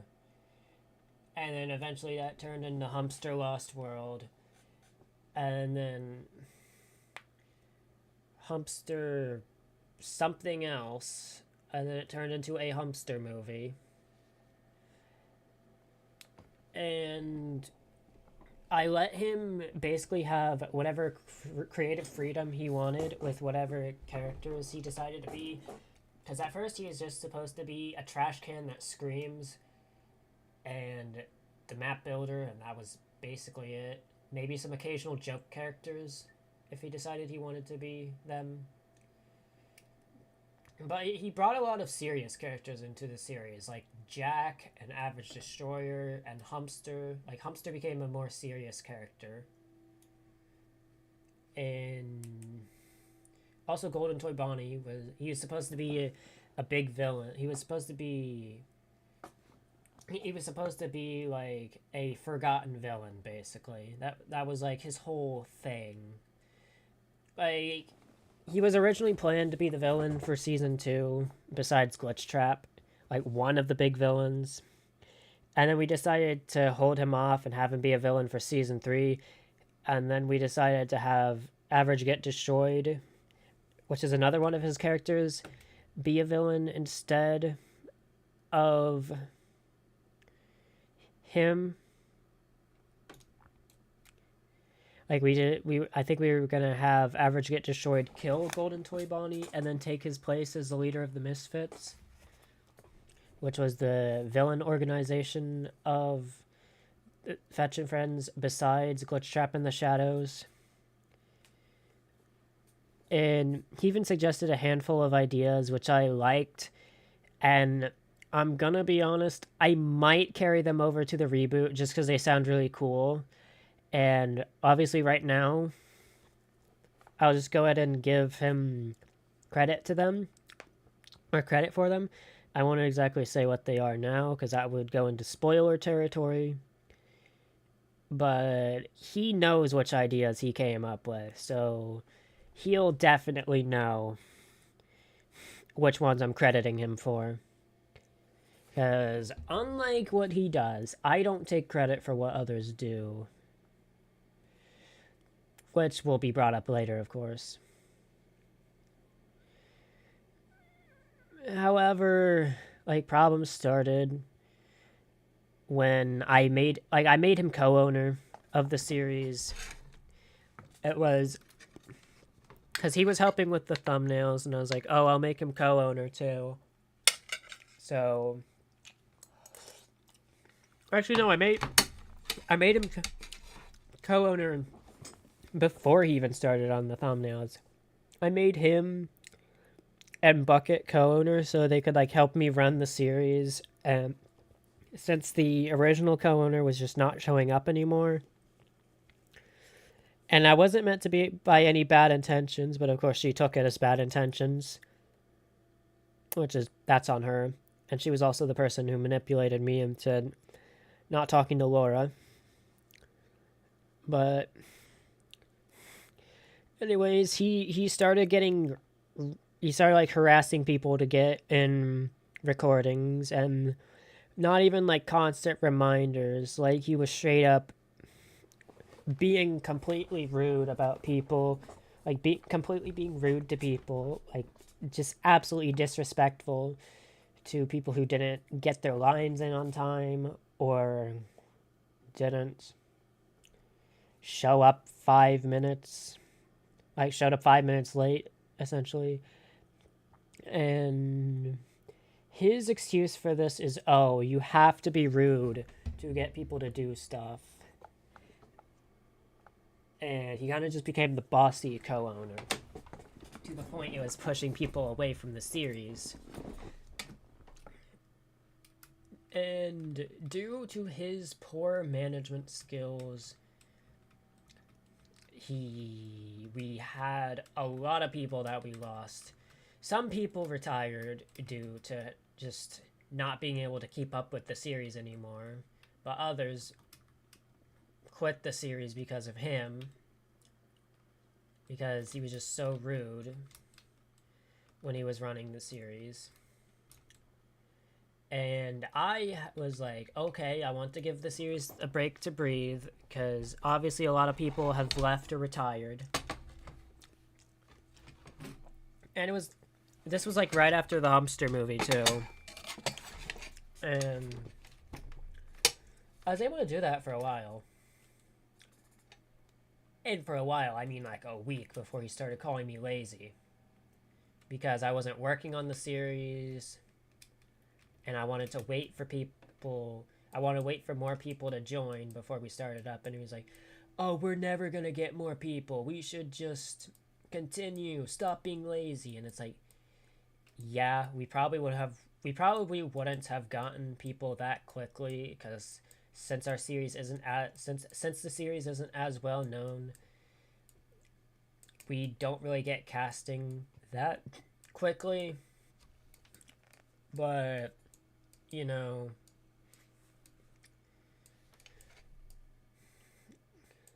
we would have gotten casting eventually. Like, we did eventually get casting, actually. We eventually did. Took a while, but we did. But he insisted on calling me lazy. Actually, Echo, one of the current co-owners for the reboot, joined when I was like in that position where I was being forced to continue the series. Like, I basically had no choice, or I would be quote-unquote lazy. So I was continuing the series in an unfinished state where we didn't even have a full cast, because he was calling me lazy, and I was like, I'm not going to take that. I'm just going to do what he wants. I'm going to let him have his way with the series. And that's essentially what I was always doing. I was letting him have his way for the series. And eventually, when I started dating Lunar, he started doubling down on the laziness comments, saying like, oh, you spend too much time with your girlfriend. You're too lazy. You need to work on the series. And then when I would suggest, like, I mean, I can just work on the series and not spend time with her. It's like, oh no, spend time with her if you want. You're acting just like my mom. God. And it's like, genuinely, dude, what do you want from me? Like, he would tell me to work on the series, and then I would say I could just only work on the series and not interact with anyone, and he's like, oh no, you're being too dramatic about it. And it's like, boy, what do you want? Do you want me not to work on the series as much and value my relationship? Or do you want me to not value my relationship at all, not spend time with anyone, and work on the series? Plus, I was at a point where I was like, okay, I'm kind of getting overwhelmed with doing the recordings every week, editing all week, and then like I wanted to have a break in between uploads so I could live my life like how I used to be able to. And he still pushes the narrative to this day that he ran like a majority of my series, which he did not, by the way. The only thing he did was do thumbnails, raise hell whenever people wouldn't show up on time or get stuff done on time, and present the occasional idea.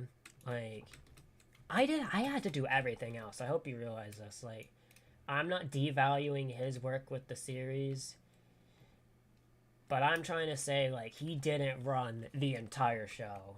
Like, I did most of the work when it comes to the series, actually. Let's see. Let me read off so make sure I get everything. I had to schedule the recordings around everyone else's plans. I had to spend hours editing. I had to come up with the majority of the ideas and the structure of the series. I had to figure out what to do when people who are no longer part of the series due to controversy or in previous episodes that we're releasing.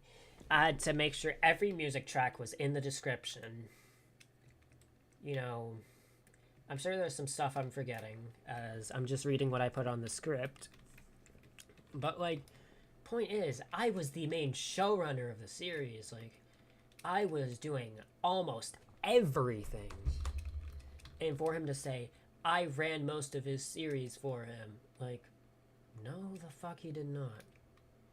Yeah, he helped with casting occasionally, whenever I wasn't available, but he would mostly just turn that over to me.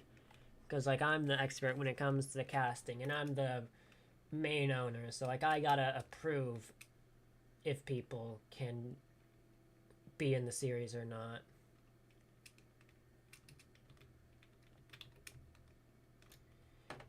But yeah, he keeps insisting that he ran a majority of my series, which just isn't true.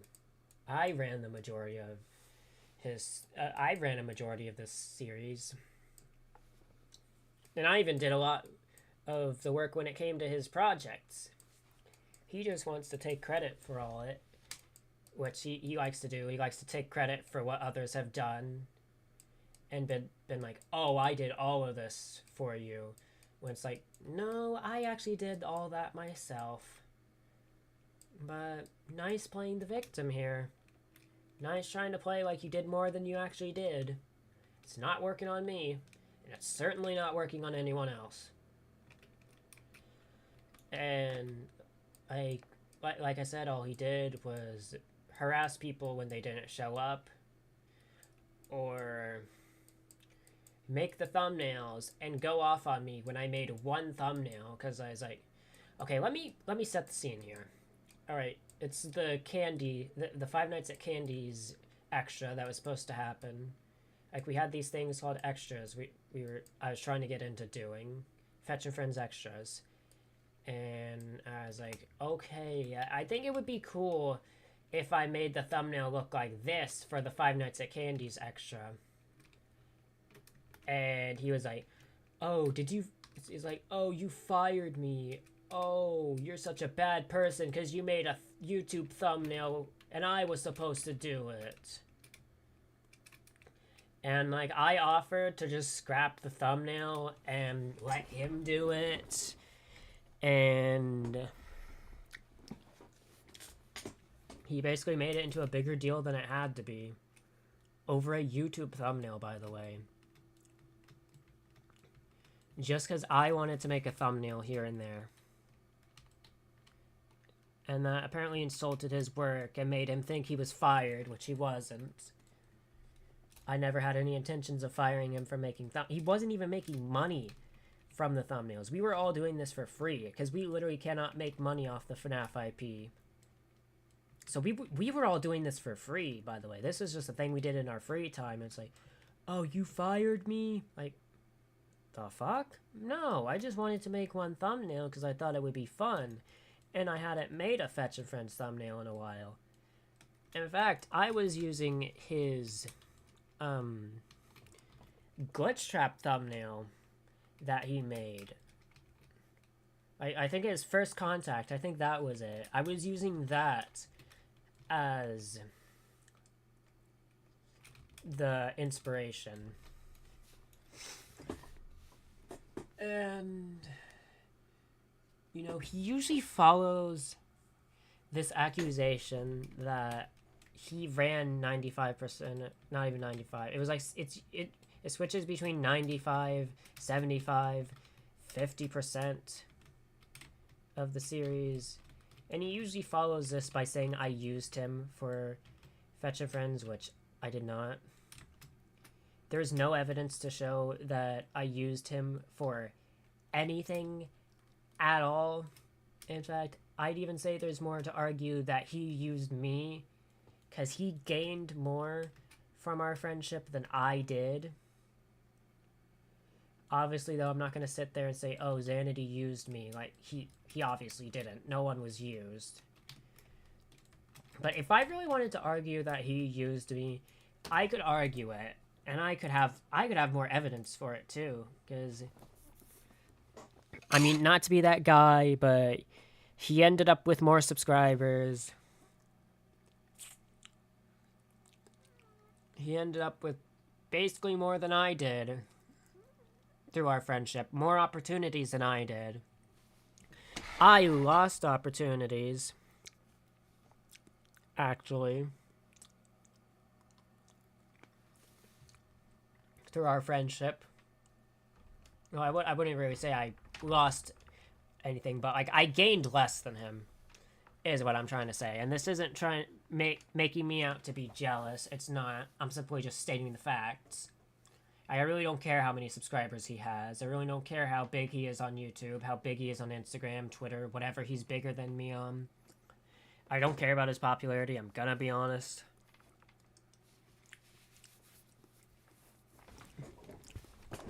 The point is, he didn't use me. I didn't use him. We just had a rocky friendship. And he tries to say that I used him to further his victim mentality.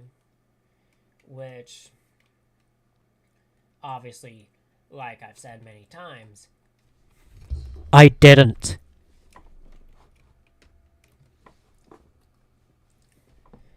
The next accusations will actually be presented hand in hand, though. I've been wanting to get to these for the entire stream, to be quite honest. Because this is what's, like, really recent. And the main one, obviously, which I want to debunk once again. And instead provide some theories for how he lost his channels. But first, I'm going to start with him saying that that me, Bucket, and Soliphant were behind Barnsick. And I believe the other one was... What was the other one? It's...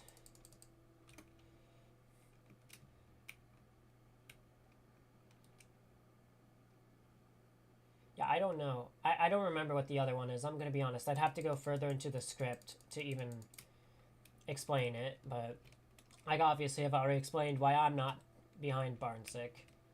I can't even really fully explain it except to just say, hey, I'm not involved. I wasn't involved. Like, stop accusing me. And I'll never be able to prove this to him otherwise. I'll never be able to prove otherwise, like, hey, Xanady, I wasn't part of Barnsick. I wasn't the ringleader. We both talked to the ringleader. And it was him. But it wasn't me.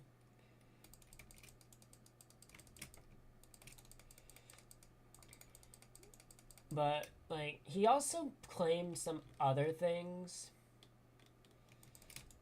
Like, he claimed that I specifically was the one who sent someone to send NSFW content to him and Dian, which are both minors. Which is obviously basically accusing me of pedophilia. And no, I absolutely did not. I would never send someone to send inappropriate content to someone else. I'm not even comfortable with being sent inappropriate content.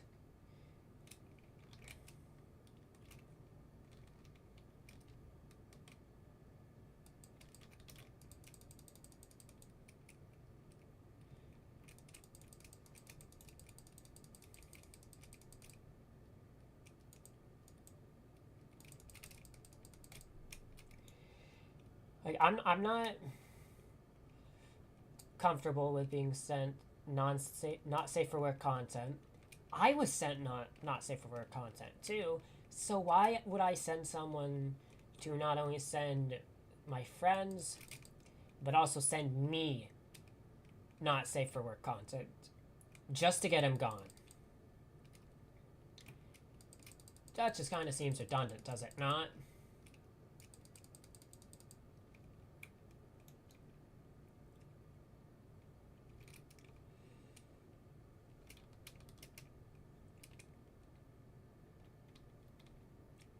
Like, why would I do that to my own friends just for one guy? Like, that's the whole accusation, is that I did it to get rid of Xanity. Because for some reason he has the mentality that I always hated him and always wanted him gone, which I will say this many times. Damn, this team is really good. But I will say this many times, I did not want him gone. I did not want to get rid of him. I always saw him as a good friend. I just simply hated the way he would treat me and others.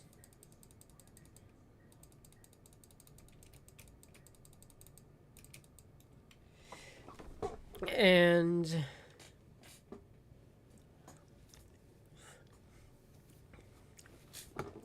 he's made multiple, like I said, he made multiple statements on and off camera implying I'm a pedophile. He's constantly joked about it, which I told him made me uncomfortable. So it's kind of fucked up for him to even insinuate this. Do I even want to say this? Like, all I'm gonna say is he insinuated on his stream that Soul Infant likes to me. I'm sure you know what that means. Yeah. Which is implied pedophilia and incest. So that's bad for obvious reasons. And very fucked up to even joke about, let alone try and say, oh, that actually happens.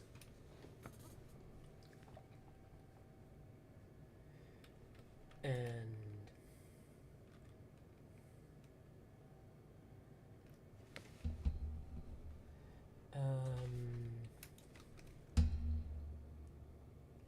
one day, all I'm saying is he will realize that he was wrong in this situation. He was not only in the wrong for blaming me, he also just has the situation completely wrong. Like, nothing about what he said was factually correct. At all. And what's next? Oh yeah, you know, he like I said, he blamed Solfant for being part of Barnsick, which it's honestly surprising, is what I would say if he didn't make a big deal about hitting Solfant's guts all the time. Like, I'm not even joking. If anything would happen relating to him, his first suspect would be Solifant. And this will be brought up later, too. I was kind of surprised, actually, that he cleared Solifant's name from being involved. Like, that was what surprised me.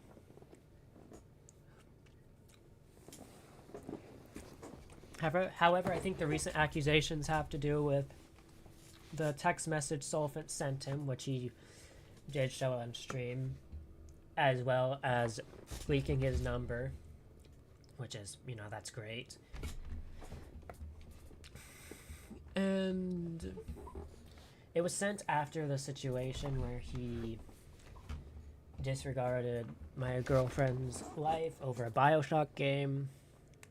And I reprimanded Solfant for doing this, by the way. I said, you shouldn't have gotten involved at all. Hello, Jodo. But I told Solfant, I said, you shouldn't have gotten involved in this at all. I got in trouble with Xanity because of this. You know, all that. And he eventually apologized for it. I don't think he ever apologized to Xanity for it. Because, well, I mean, given the stream he made the other day, how he keeps blaming me, he kind of doesn't deserve an apology. Yeah, hi, Jodo. No, Leland did not ever join the game. He did join the stream and ask to join. But he never got into my game.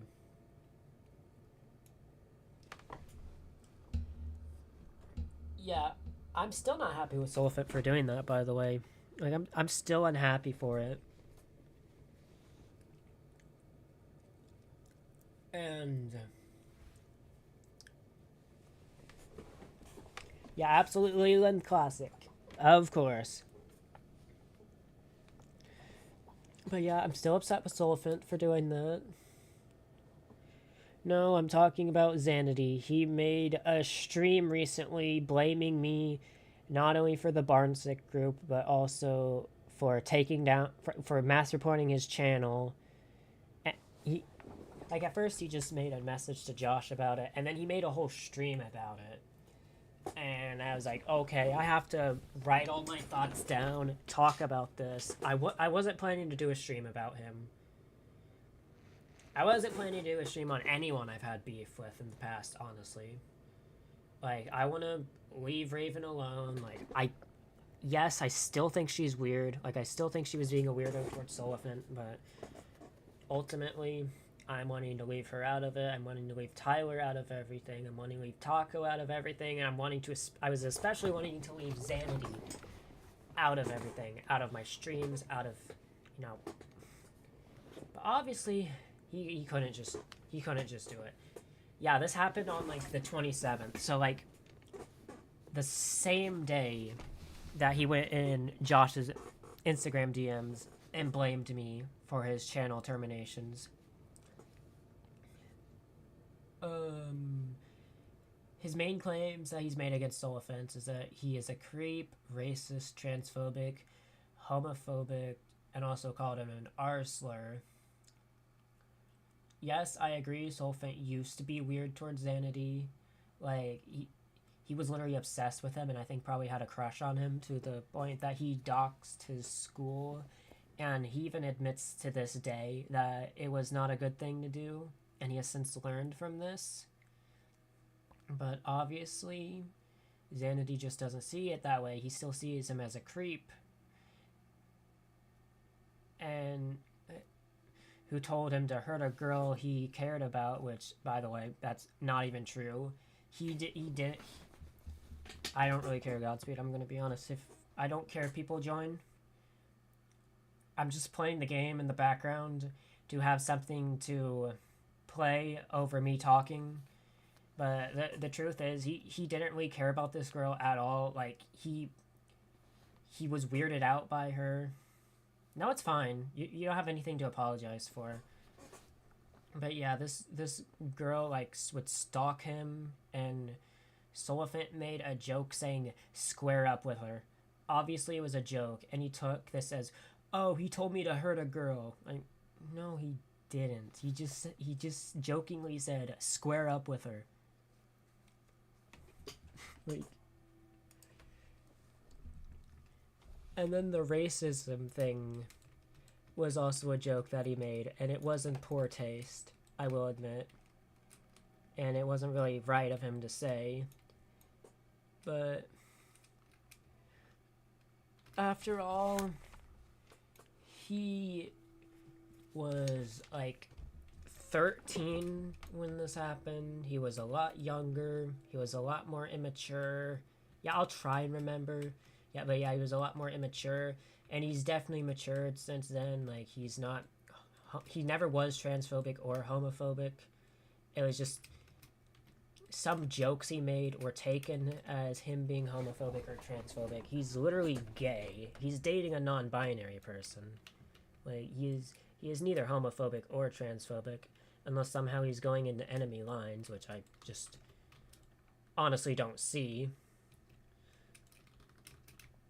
Yeah, that was a bad move from both of us, I'm gonna be honest. That was a bad move from both me and the cool kid right there.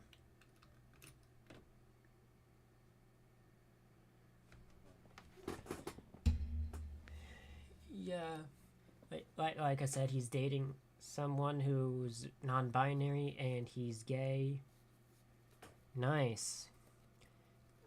And the name calling them the R slur, that was true. That did happen, but they both called each other the R slur. It wasn't just an exclusive thing where, oh, only Solifant was calling him the R slur. No, they both call each other the Arsler. And just because Soliphant did it doesn't mean it was right for him to do it. They went back and forth on it. And they went back and forth a lot. Like, essentially, mutual battery. Like, it's like if you like if you hit someone over the head with a baseball bat, like if someone hits you over the head with the baseball bat, that doesn't mean it's okay for you to hit them over the head with the baseball bat. That's essentially what I'm trying to get at here.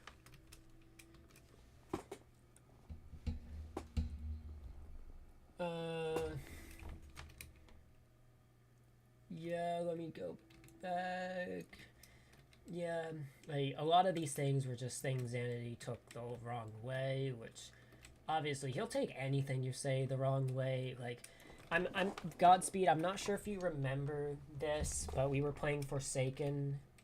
He was in the stream. You were Killer, and I made the joke being like, "Escape the Godspeed reel," as a reference to the game we were working on, and he tried to claim that I was replacing him with you or something.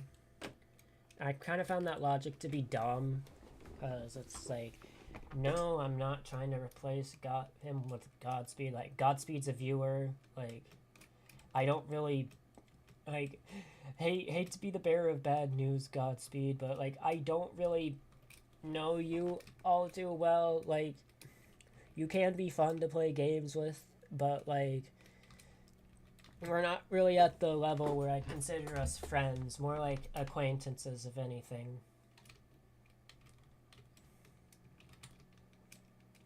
So, like, it's not like I was just gonna go and replace him with you. I didn't plan on replacing him with anyone, actually. I was just, you know, making a joke, referencing the game we were working on together, referencing the person who was Killer, and it was taken the wrong way. And, like, I'm just questioning how the joke even registered like that. Like,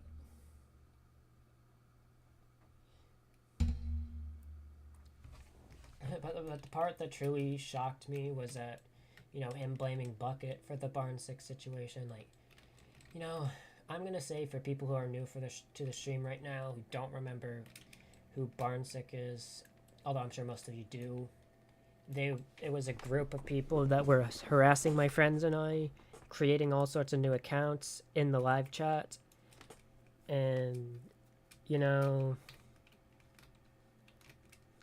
essentially, hi Phoenix, but essentially,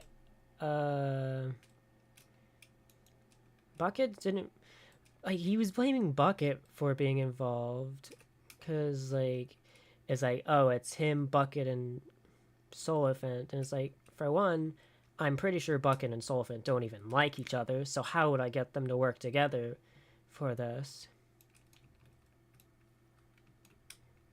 For two, like, Bucket has his own situations to deal with. He doesn't really like confrontation. Like, he has his own life. There's legitimately no reason. Like, there's legitimately no reason for him to have ever been involved.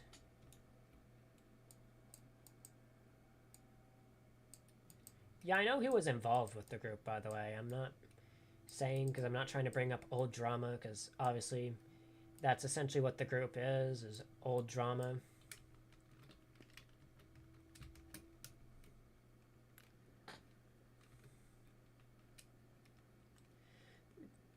And he left the friend group, actually. Bucket did. He left the friend group because of the threats they were making towards him. Being like, oh, you're not special. We'll come for you next. And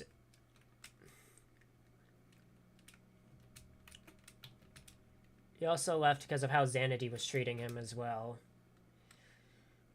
which, you know, wasn't very great. Like, that will be brought up later, by the way. I don't want to get too sidetracked within the script. Like, I want to try and present things in the order that they're supposed to be presented, which I haven't been very good at doing. Because, you know, I've been rambling, I've been playing Forsaken, I've been responding to chat messages, I had to get my food. You know, I've been trying my best. Obviously, I'm not perfect. Nobody really is. But, like,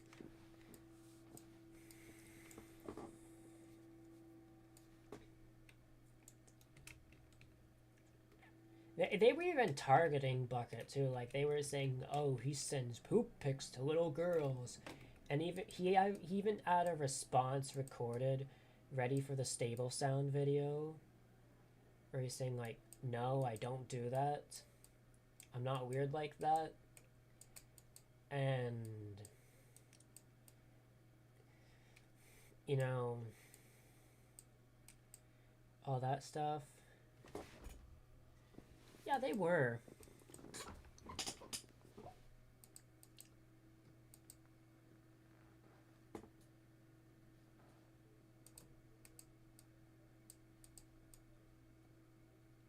Nah, Joseph Donail. Real. Yeah. He's now Joseph Donail now.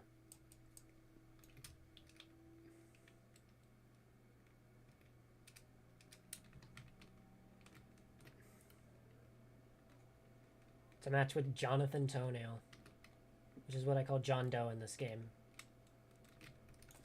And I'm probably going to become Jonathan Toenail relatively soon. Yep, very peak Shibletski gameplay. No, actually, let me find Noli really quick.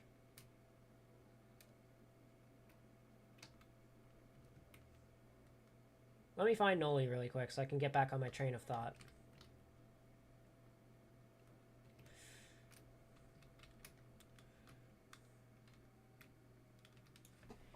From the Gem Genie. There, I don't know what the Gem Genie is. Hold on, let me just eat my cake. There we go. Can't believe I missed that, bro. Like, I should have waited until he was done doing Void Rush.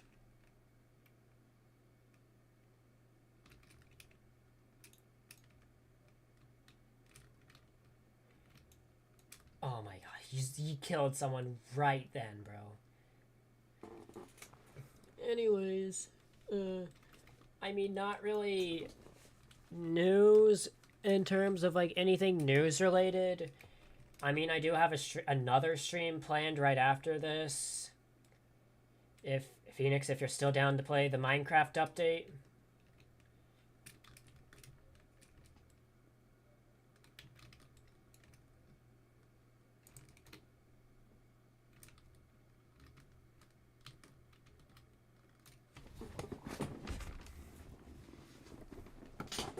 Yeah, no, it's sorry to burst your bubble, Godspeed. It's not pressure. It's Minecraft. The update came out yesterday, and I was supposed to stream it, and then obviously I figured out about the stream that came out about me 3 days ago. So let me get back on topic, actually. Yeah, Bucket left the friend group because of Byron's second Zanity, how he treated him, and the fact that he thinks I'm behind it is just absolutely absurd, because we've both not targeted, bro.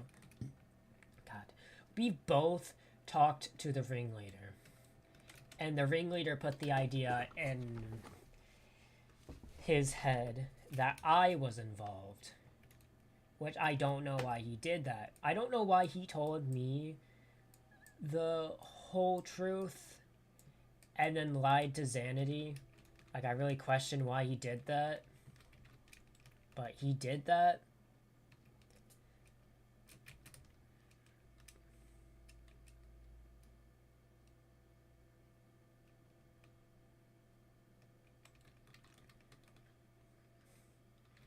Yeah, it's even more absurd that Bucket is and Solfin are both roped into this because, like I said earlier, I'm pretty sure they don't even like each other. Like I know Solifant has never been really the biggest fan of Bucket, and Bucket has never really been the biggest fan of Solifant for a while.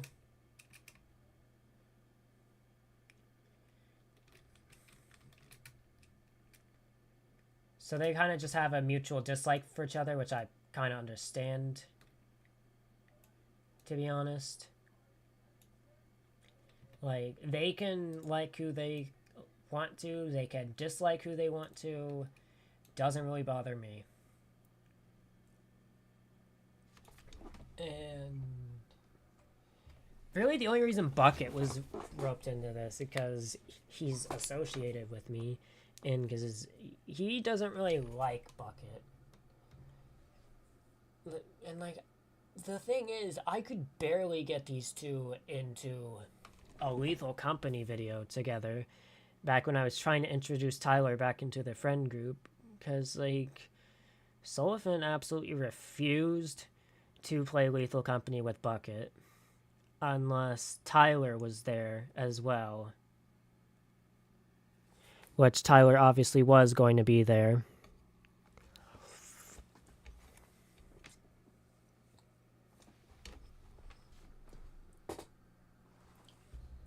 It seems like he obviously wants to be. He wants the people he hates to be behind everything that goes on wrong in his life. To the point where he will ignore all logical thinking, just like how he claimed the Barnes sick group miraculously just stopped bothering all of us as soon as he got removed from the friend group, which literally isn't true, and that's just rewriting history. Because that actually, when he got removed from the friend group, that's when they started back up.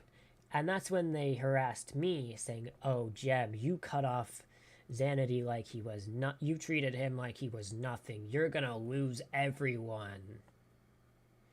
Even though I cut him off, obviously, because he dismissed my girlfriend's life over a Bioshock game.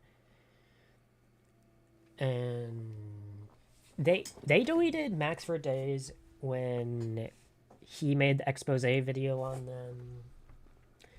And then they came back when I removed him from everything, blocked him, was like, okay, I want to take a break. I want to stop talking to him for a while. And then maybe come back later and be like, hey, maybe we can patch things up now. And they twisted it as I threw him away like nothing. And it was actually him that talked them out of bothering us any further. Like, I'm not even joking. It was Xanady who convinced them to stop bothering us. And he wants to say, oh, they stopped as soon as I was kicked from everything. Like, bro, no, they did not. You were the one who stopped them. And saying that this friend group is involved is basically disregarding all that we did to try and prevent this situation. Just to paint us as villains and to give yourself sympathy points and play the victim. That's simply all it is. He disregarded making the stable sound account so I could get this all to stop and basically harass them back, which ended up working because there's no other way they would have listened to him unless they were tired of the harassment from the stable sound account, which I kept up, by the way. Like, I kept up until they gave up and until they decided to make peace. And the time I suggested which everyone suggested ignoring them. DN suggested ignoring them. Lunar suggested ignoring them. I suggested ignoring them. I think Bucket even did. Everyone in the friend group suggested ignoring them.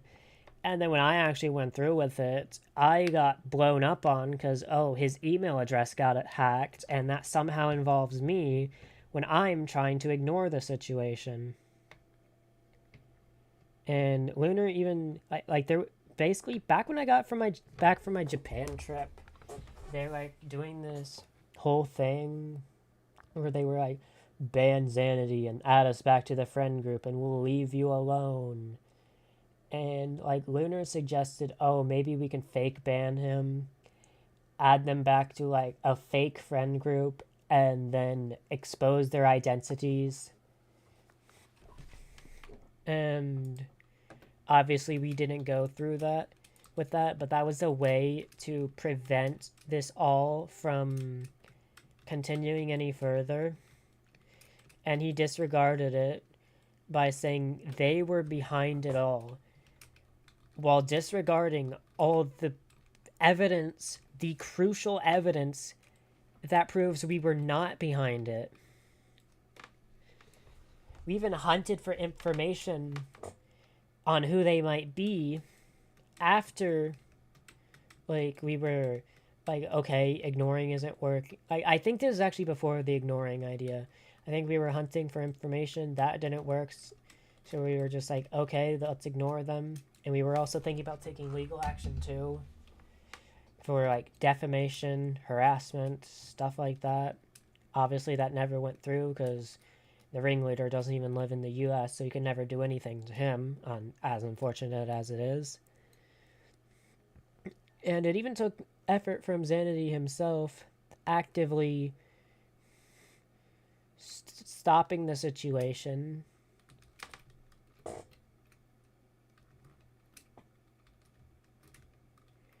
Which the fact that he wants to blame us and say, oh, it stopped as soon as I got removed, that Gem did this all to get me gone, just disregards not only the effort that we went through to end the situation, but also the effort he went through to end the situation.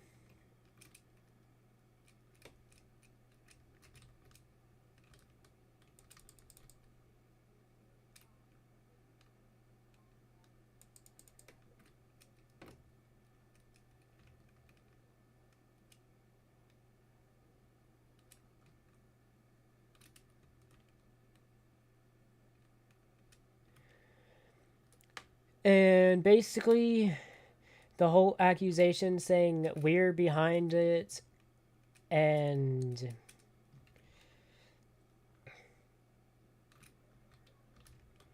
all that is just him trying to rewrite history and be like, oh, all these things that clearly happened never happened.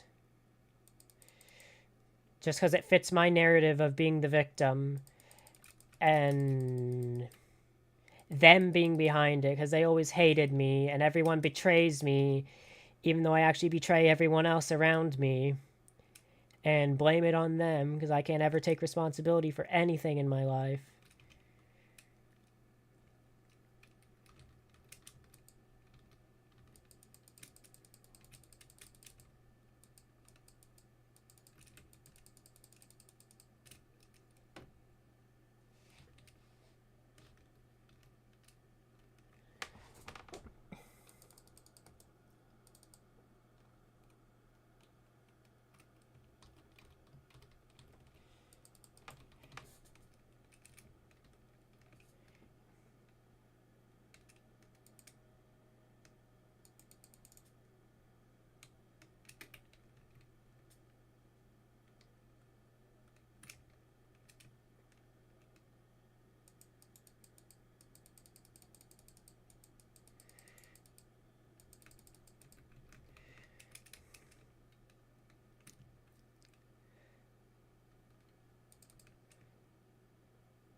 Oh my god. Okay, I need to lock in. I think I'm gonna go for guest, since I think he has less health. Bro. Genuinely, where was his block? Like, I did not see it. I saw his hitbox go away. Because I saw his block disappear. Like, I'm not even joking. Did it just reappear out of thin air or something?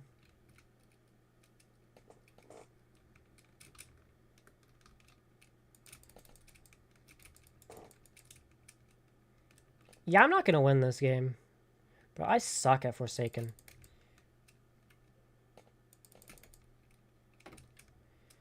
Yeah, I'm not gonna win that game. That two-time's gonna cook me.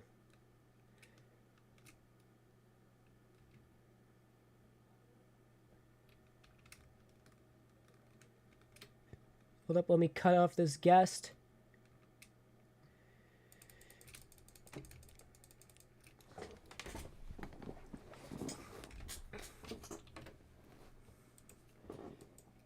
Alright. The next accusation is that we all backstabbed him, which I'm going to... Well, it was mostly me, Bucket, and Soliphant that he claimed backstabbed him. And I'm going to basically explain how he backstabbed each and every one of us in turn. And also he claimed that Soliphant always hated him, which is simply untrue. And listen, this is not the first time I said this. This probably won't be the last, because I'm sure one day I'll have to bring this up again. But I gave him more chances than I gave anyone else in the friend group. I only gave Soliphant 2 chances. I only gave Raven 1 chance. Only gave Tyler 2 chances. Only gave Taco 1 chance. I gave Xanity hundreds of chances. Interesting how that works. You know, it's really interesting how that worked. To say that I backstabbed him, but I gave him many chances to improve. DN gave him many chances to improve. Like, we all gave him many chances to improve, and he just didn't. He got worse, and that sucks really bad. Because, like,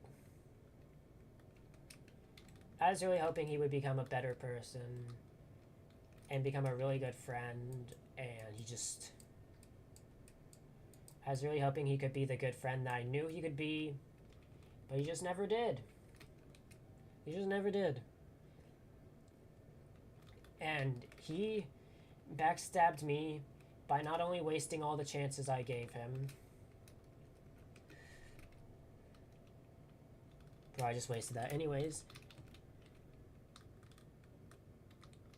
He backstabbed me by wasting all the chances I gave him. Caring more about being right. Telling me to figure out his problems. All that. Soliphant never hated him, actually. He hated beefing. The only thing he hated was beefing with him all the time. And actually, more recently, he wanted to patch things up with him. But Xanity was like, no, if any of you ever bring him near the friend group again, I will block you and get restraining orders against you.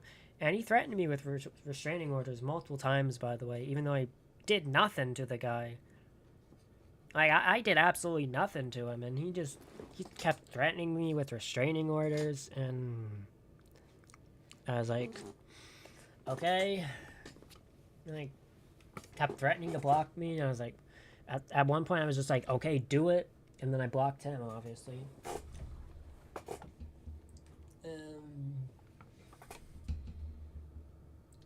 Yeah, Xanity had no interest in patching things up with Soliphant or Bucket, ever, because he's just petty and vindictive like that. And all the reasons I was threatened with restraining orders, by the way, were for very dumb reasons. And he backstabbed Soliphant by making sure he would end up alone with nobody to talk to, all over the fact that he heard that he might have been planning to blow up his Minecraft base. And then he blew up the base that Soliphant had worked hard on over that, which I still regret having taken part in making sure that happened. Like, yeah, it's just a Minecraft base at the end of the day. But, like, in both cases, it was just a Minecraft base. It was not that deep. It is a video game. Like, and plus, he was kind of actively griefing Solifant's base by, like, covering up parts that he needed to be able to reach with bedrock. Like, I'm pretty sure he covered up the nether portal with bedrock or something, and the end portal as well. And, like, he just covered a bunch of stuff in Solifant's base with bedrock, so he couldn't access it. And then he claimed Bucket backstabbed him, which... Oh, man, do I have the contradiction for that. So, I know I've brought this up with friends, but I don't think I've ever brought this up, like, anywhere besides with friends, but he, like, he would always talk behind my back to Bucket. And eventually, he started doing that with me as well. Like, he would talk behind Bucket's back while in a call with me. Like, I remember one time during a Fetch and Friends recording, he said, he like called him a weirdo for showing his love to his girlfriend, and like would constantly call him a simp, like what he does to me, or what he did to me. He would constantly make fun of and disrespect his relationship, just like he did with mine, and then would turn around and get a girlfriend of his own, which I think is ironic, because it's like, you're not just gonna disrespect someone else's relationship, disrespect them for finding someone they love, and then do that and expect, like, that's not gonna be surprising at all.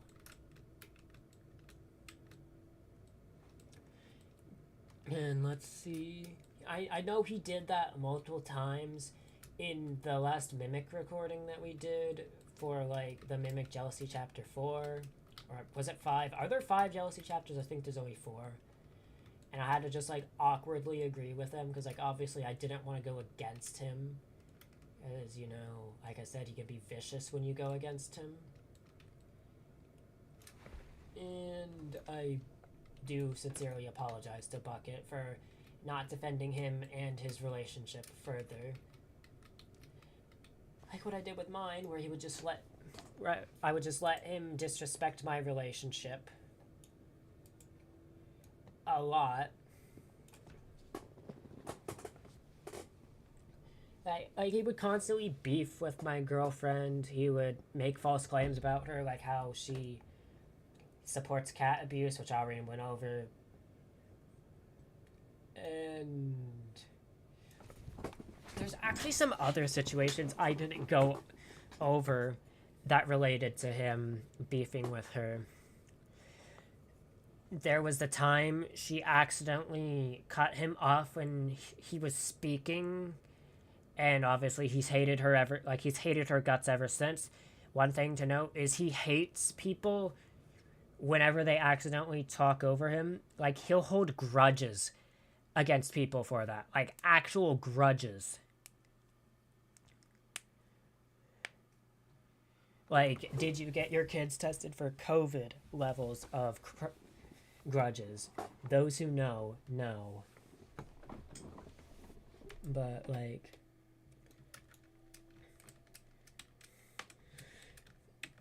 And... basically, this situation that I'm going to explain has to... I have to bring up something for context for my girlfriend, for lack of a better word, got molested by her grandfather.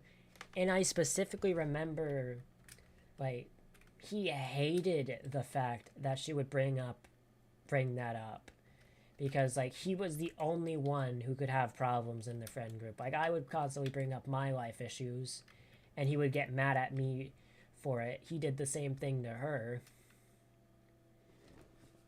And one time, I'm pretty sure he no joke said, be grateful that you have a grandfather, because I didn't have one. As she was talking about the guy who molested her. And like, I remember her bringing that up recently, and then I remember him actually saying that, and I was like, holy shit, that's fucked up. Like, you don't just say that to someone about a traumatizing event that happened to them from 7 years old to 18 years old. You don't just say that to someone, you know?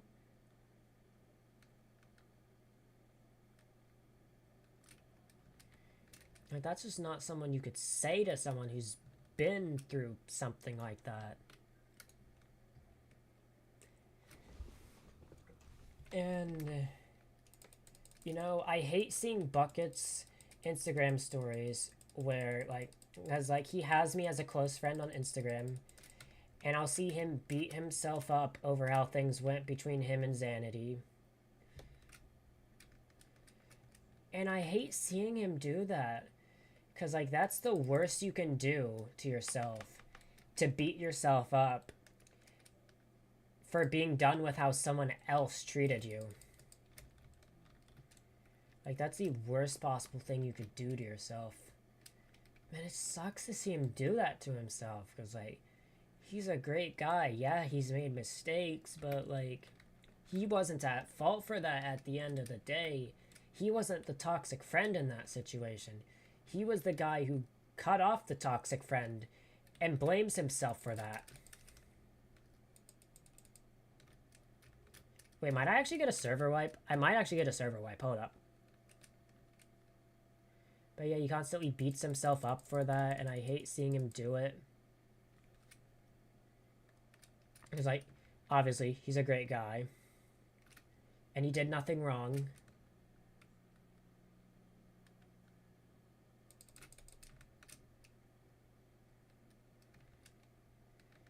Hold on. We gotta listen to this.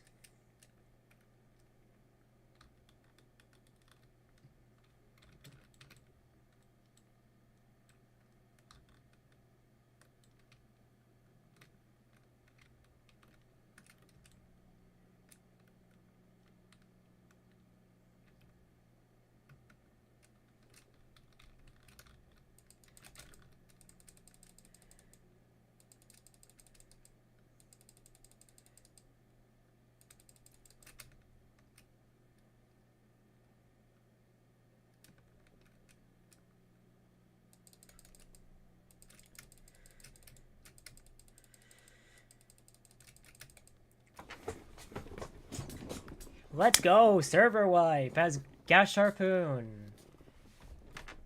Anyways, like, Bucket would beat himself up for it when it truly wasn't his fault, and I'm gonna, like, Bucket, if you're watching the stream, I'm just gonna say this now. The worst thing you can do to yourself is beat yourself up over how someone else treated you. Like, that's the worst thing you can do to yourself as a person. And yes, Quagsire, kaboom. And I hate seeing him do that to himself. And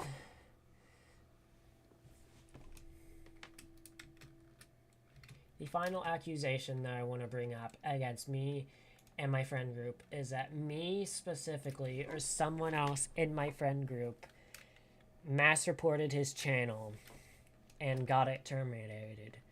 Which, for one, I'm pretty sure you can't even get a channel terminated by mass reporting it. Like, correct me if I'm wrong about this, but I'm pretty sure the only thing you can do is get a channel temp banned. Like, I don't think you can get a channel completely terminated. Like, even IP banned through mass reporting. And obviously I can confirm this myself as I mass reported the Barnsick channels, and it didn't really ever do anything about them. they would just come back like a week later, either on that channel or on a new channel.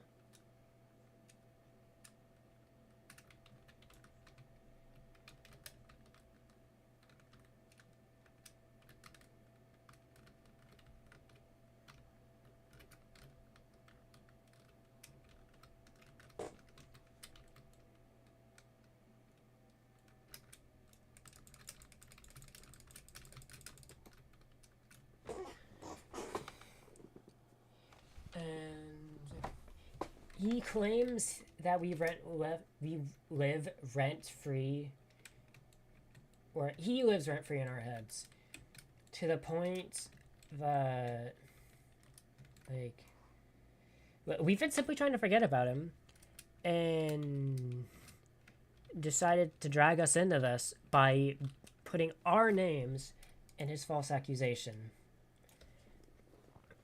And it got to a point where I was watching his stream, I made a joke that when he stubs his toe, he probably says, "Oh, damn it, Gemgenics made me stub my toe." And he probably has, like, a punching bag with my face glued or taped onto it that he just punches every day and he's like, "Ooh, I hate you, Gemgenics. Ooh, I hate you, Gemgenics. Ooh, I'm gonna get revenge on you, Gemgenics."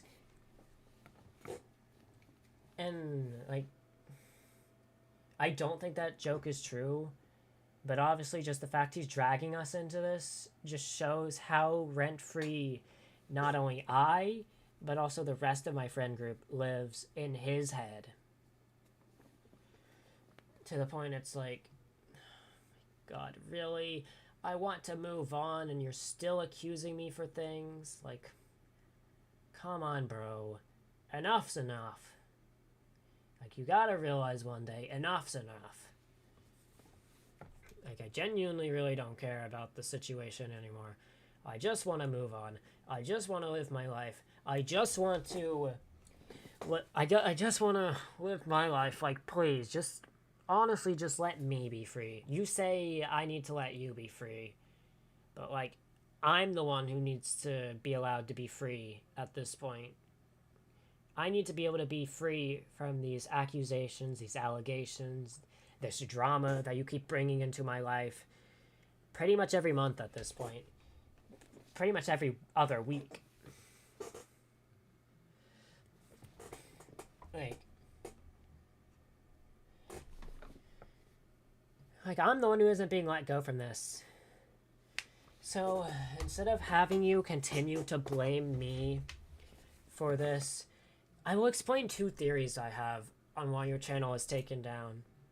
Because obviously, like I said, this is unfortunate. Shroomlander and Xanady Hates Life did not deserve to be taken down by any means. Your main channel honestly doesn't deserve to be taken down. Even though you've done a lot to try and defame me on your channel, defame my friends on this channel, even leaked phone numbers. Like, at the end of the day, you don't deserve any of this. My first theory has to do with the fact that you completely disregarded something in your stream. You kept saying, "Oh, I've never been banned on YouTube.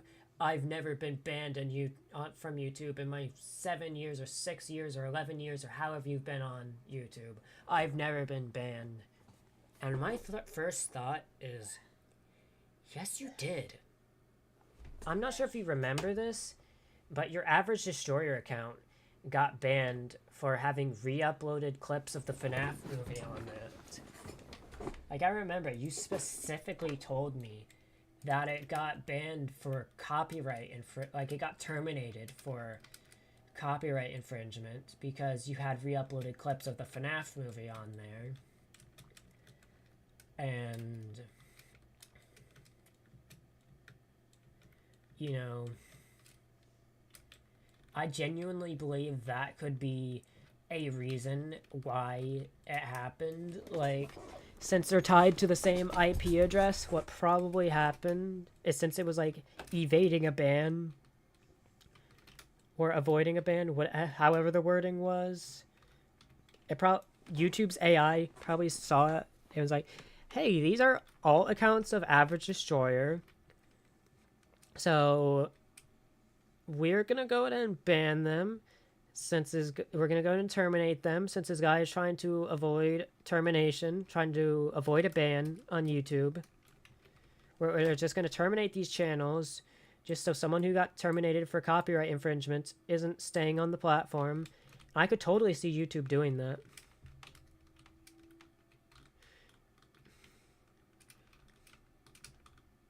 I'm glad his main channel didn't get targeted by this, because, I mean, for one, I don't want him to fail. For two, I would have gotten more hell for it.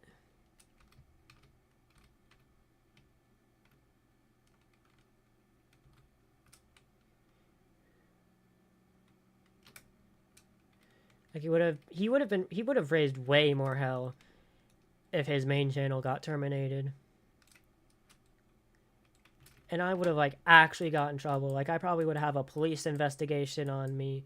You would be like, oh, I'm going to call the police on you because you falsely terminated my channel.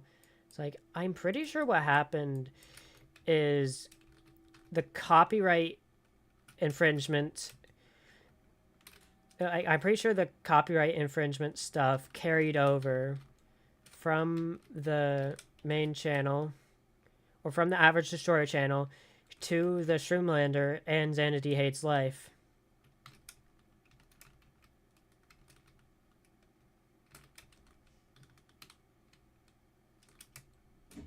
I'm pretty sure that's just all there is to it. Like, the copyright infringement ban carried over, and it took YouTube's AI a while, but it's like, oh, these are alts, let's ban them, let's terminate them. And I really do hope he can get these channels back, because obviously I know they mean a lot to him. And I hate to see my fellow YouTuber go through a situation where they lose their channel, any of their channels.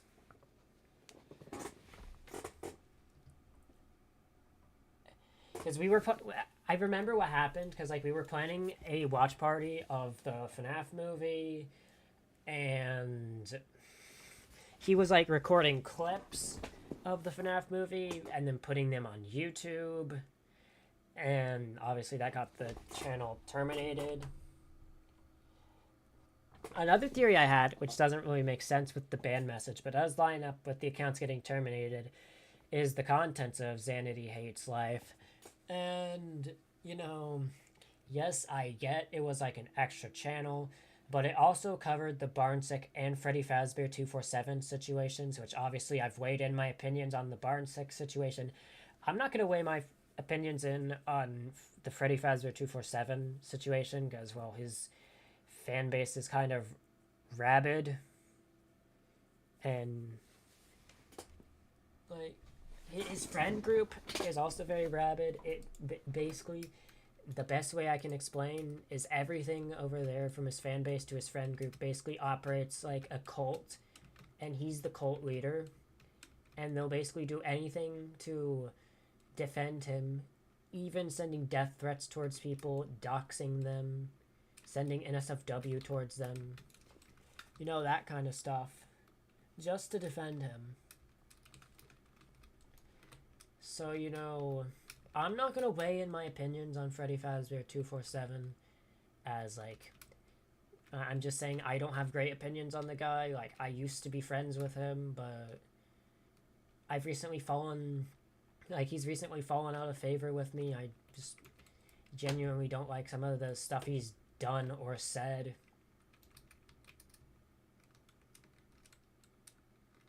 I'm not a big fan of the guy either. Like I said, though, I'm not going to go into it.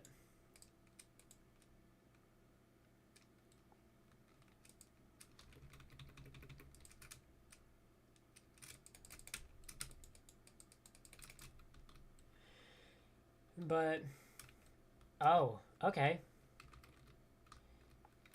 But basically, both situations covered pedophilia, grooming, and inappropriate stuff, activities towards and involving minors.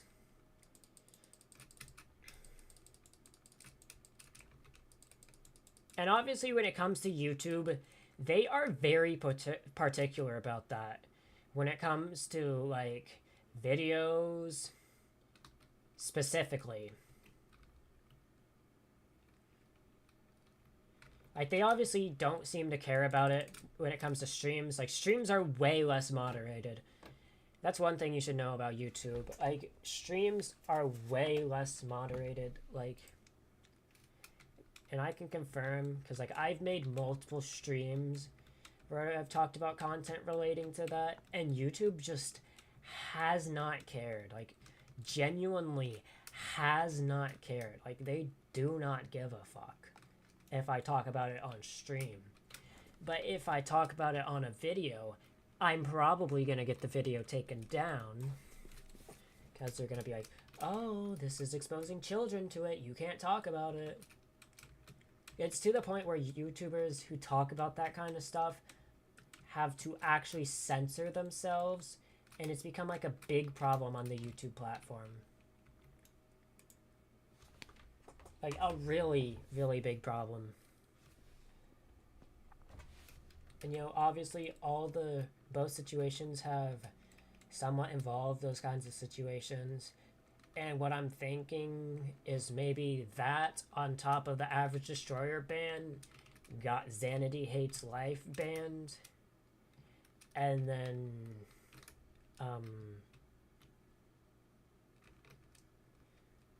fucking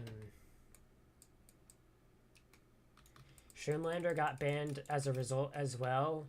I mean, it's either that or Barnsick is targeting him again. Which I genuinely hope they're not. I genuinely hope they're actually leaving people alone.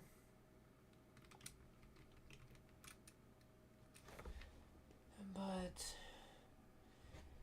that could very well have led to a channel termination. Like I said. Also, that could bring...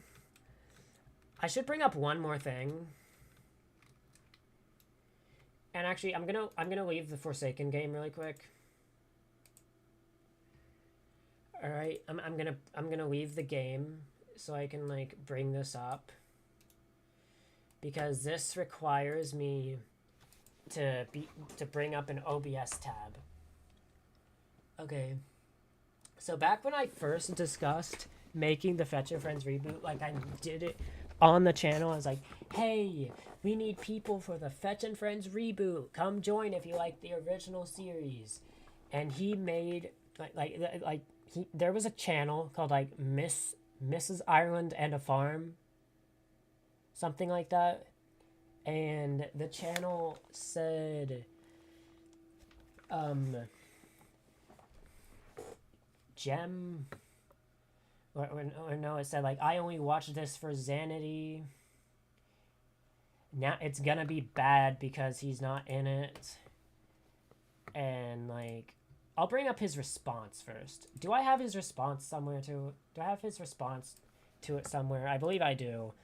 Let me pull up the image where he responded on Xanity Hates Life.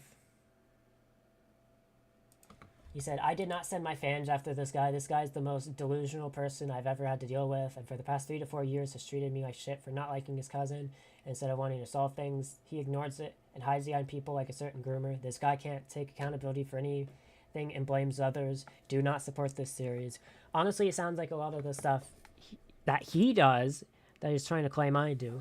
But I did not send my fans after this guy. He's the most delusional person I've ever had to deal with. And the reason I thought this was one of his fans was because he had made a stream on the FNAF 10th year anniversary that day, just running me through the dirt, shit-talking me, shit-talking the Fetch and Friends reboot, just overall going off on me, calling me a terrible friend, which I could be at sometimes, but I wasn't the main terrible friend here, is what I'm trying to say.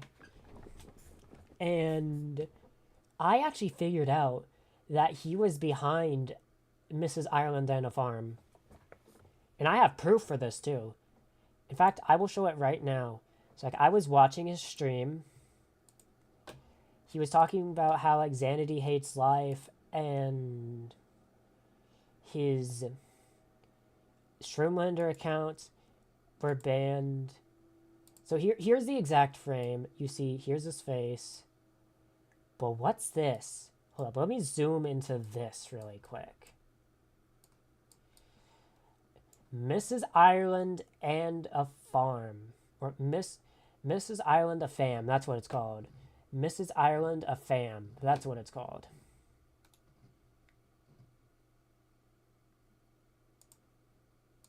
So he confirmed, basically, that he was behind this channel. And he called me delusional for thinking he had some kind of involvement with this, when he did. And the funny part is, he leaked this himself. I didn't even have to go looking for this. I didn't have to hack into the account and see, like, oh, so Xanity Games owns this account. Like, no, he leaked this shit himself. And all I'm saying is, making alt accounts to attack people sounds very similar to what Barnsick was doing. I'm not accusing anyone, of course, just making an observation here. And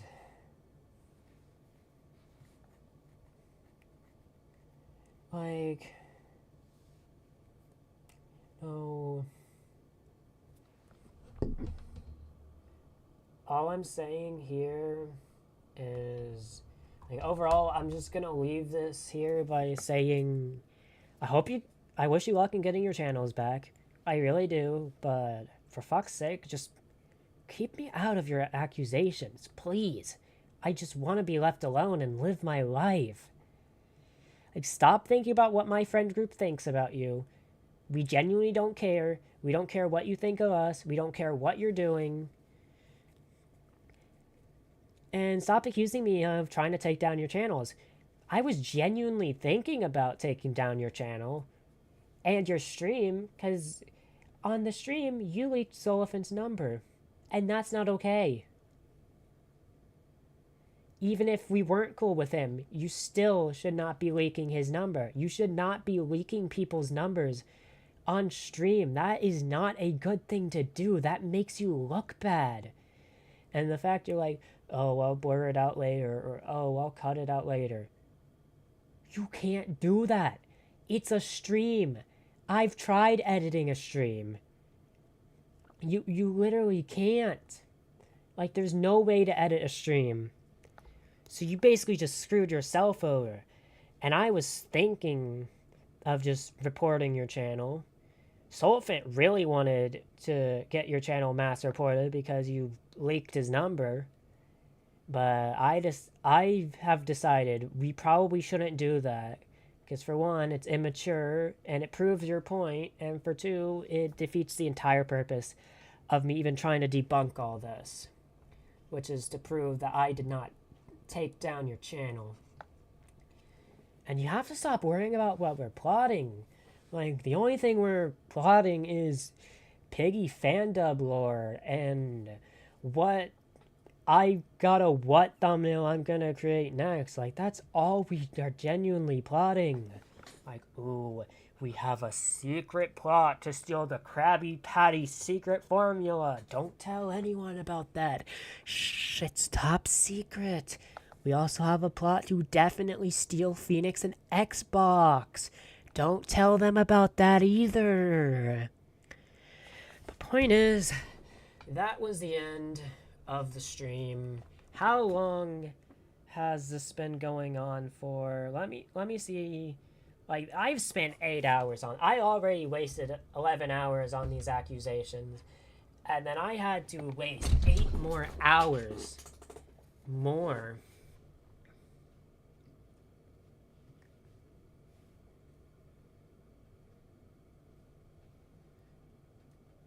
Okay, let me see.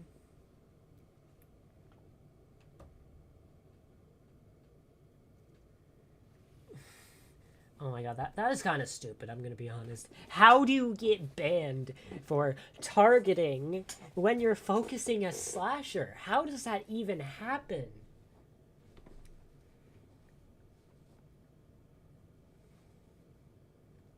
Yeah, I'm checking chat right now. I couldn't check the chat, unfortunately, earlier, because it was glitching out. And I had the script and the live chat both on my screen at the same time. All right, yeah, it wasn't even 1X. It was based on John Doe. Oh yeah, there were two planned. There was one that was based on 1X's kill animation where Phoenix would... I think Phoenix would use his two swords against Robbie's one sword, or his chainsaw. And then there was one where, like, Robbie would, like, pull a John Doe and, like, activate the chainsaw as it's through Phoenix's body. It was like different death scenes for an alternate timeline of the Piggy fan dub. But yeah.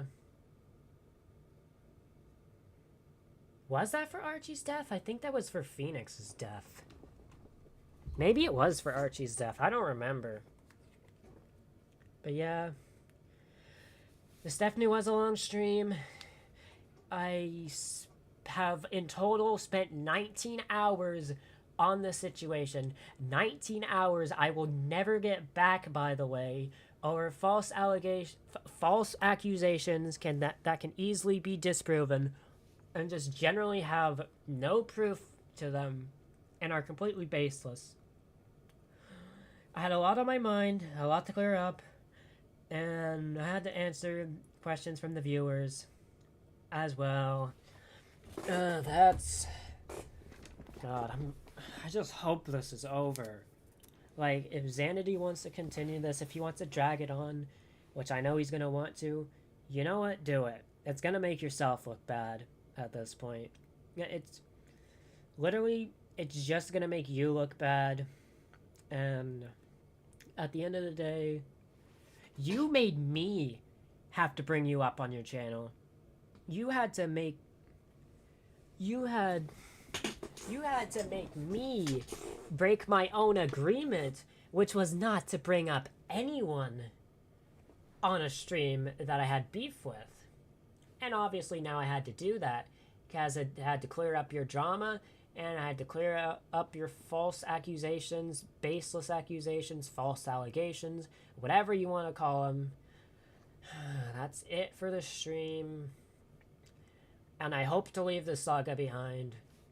And to be left alone, please. And for the rest of the friend group to be left alone. We don't want to be involved with this. Like, that's it. Bye.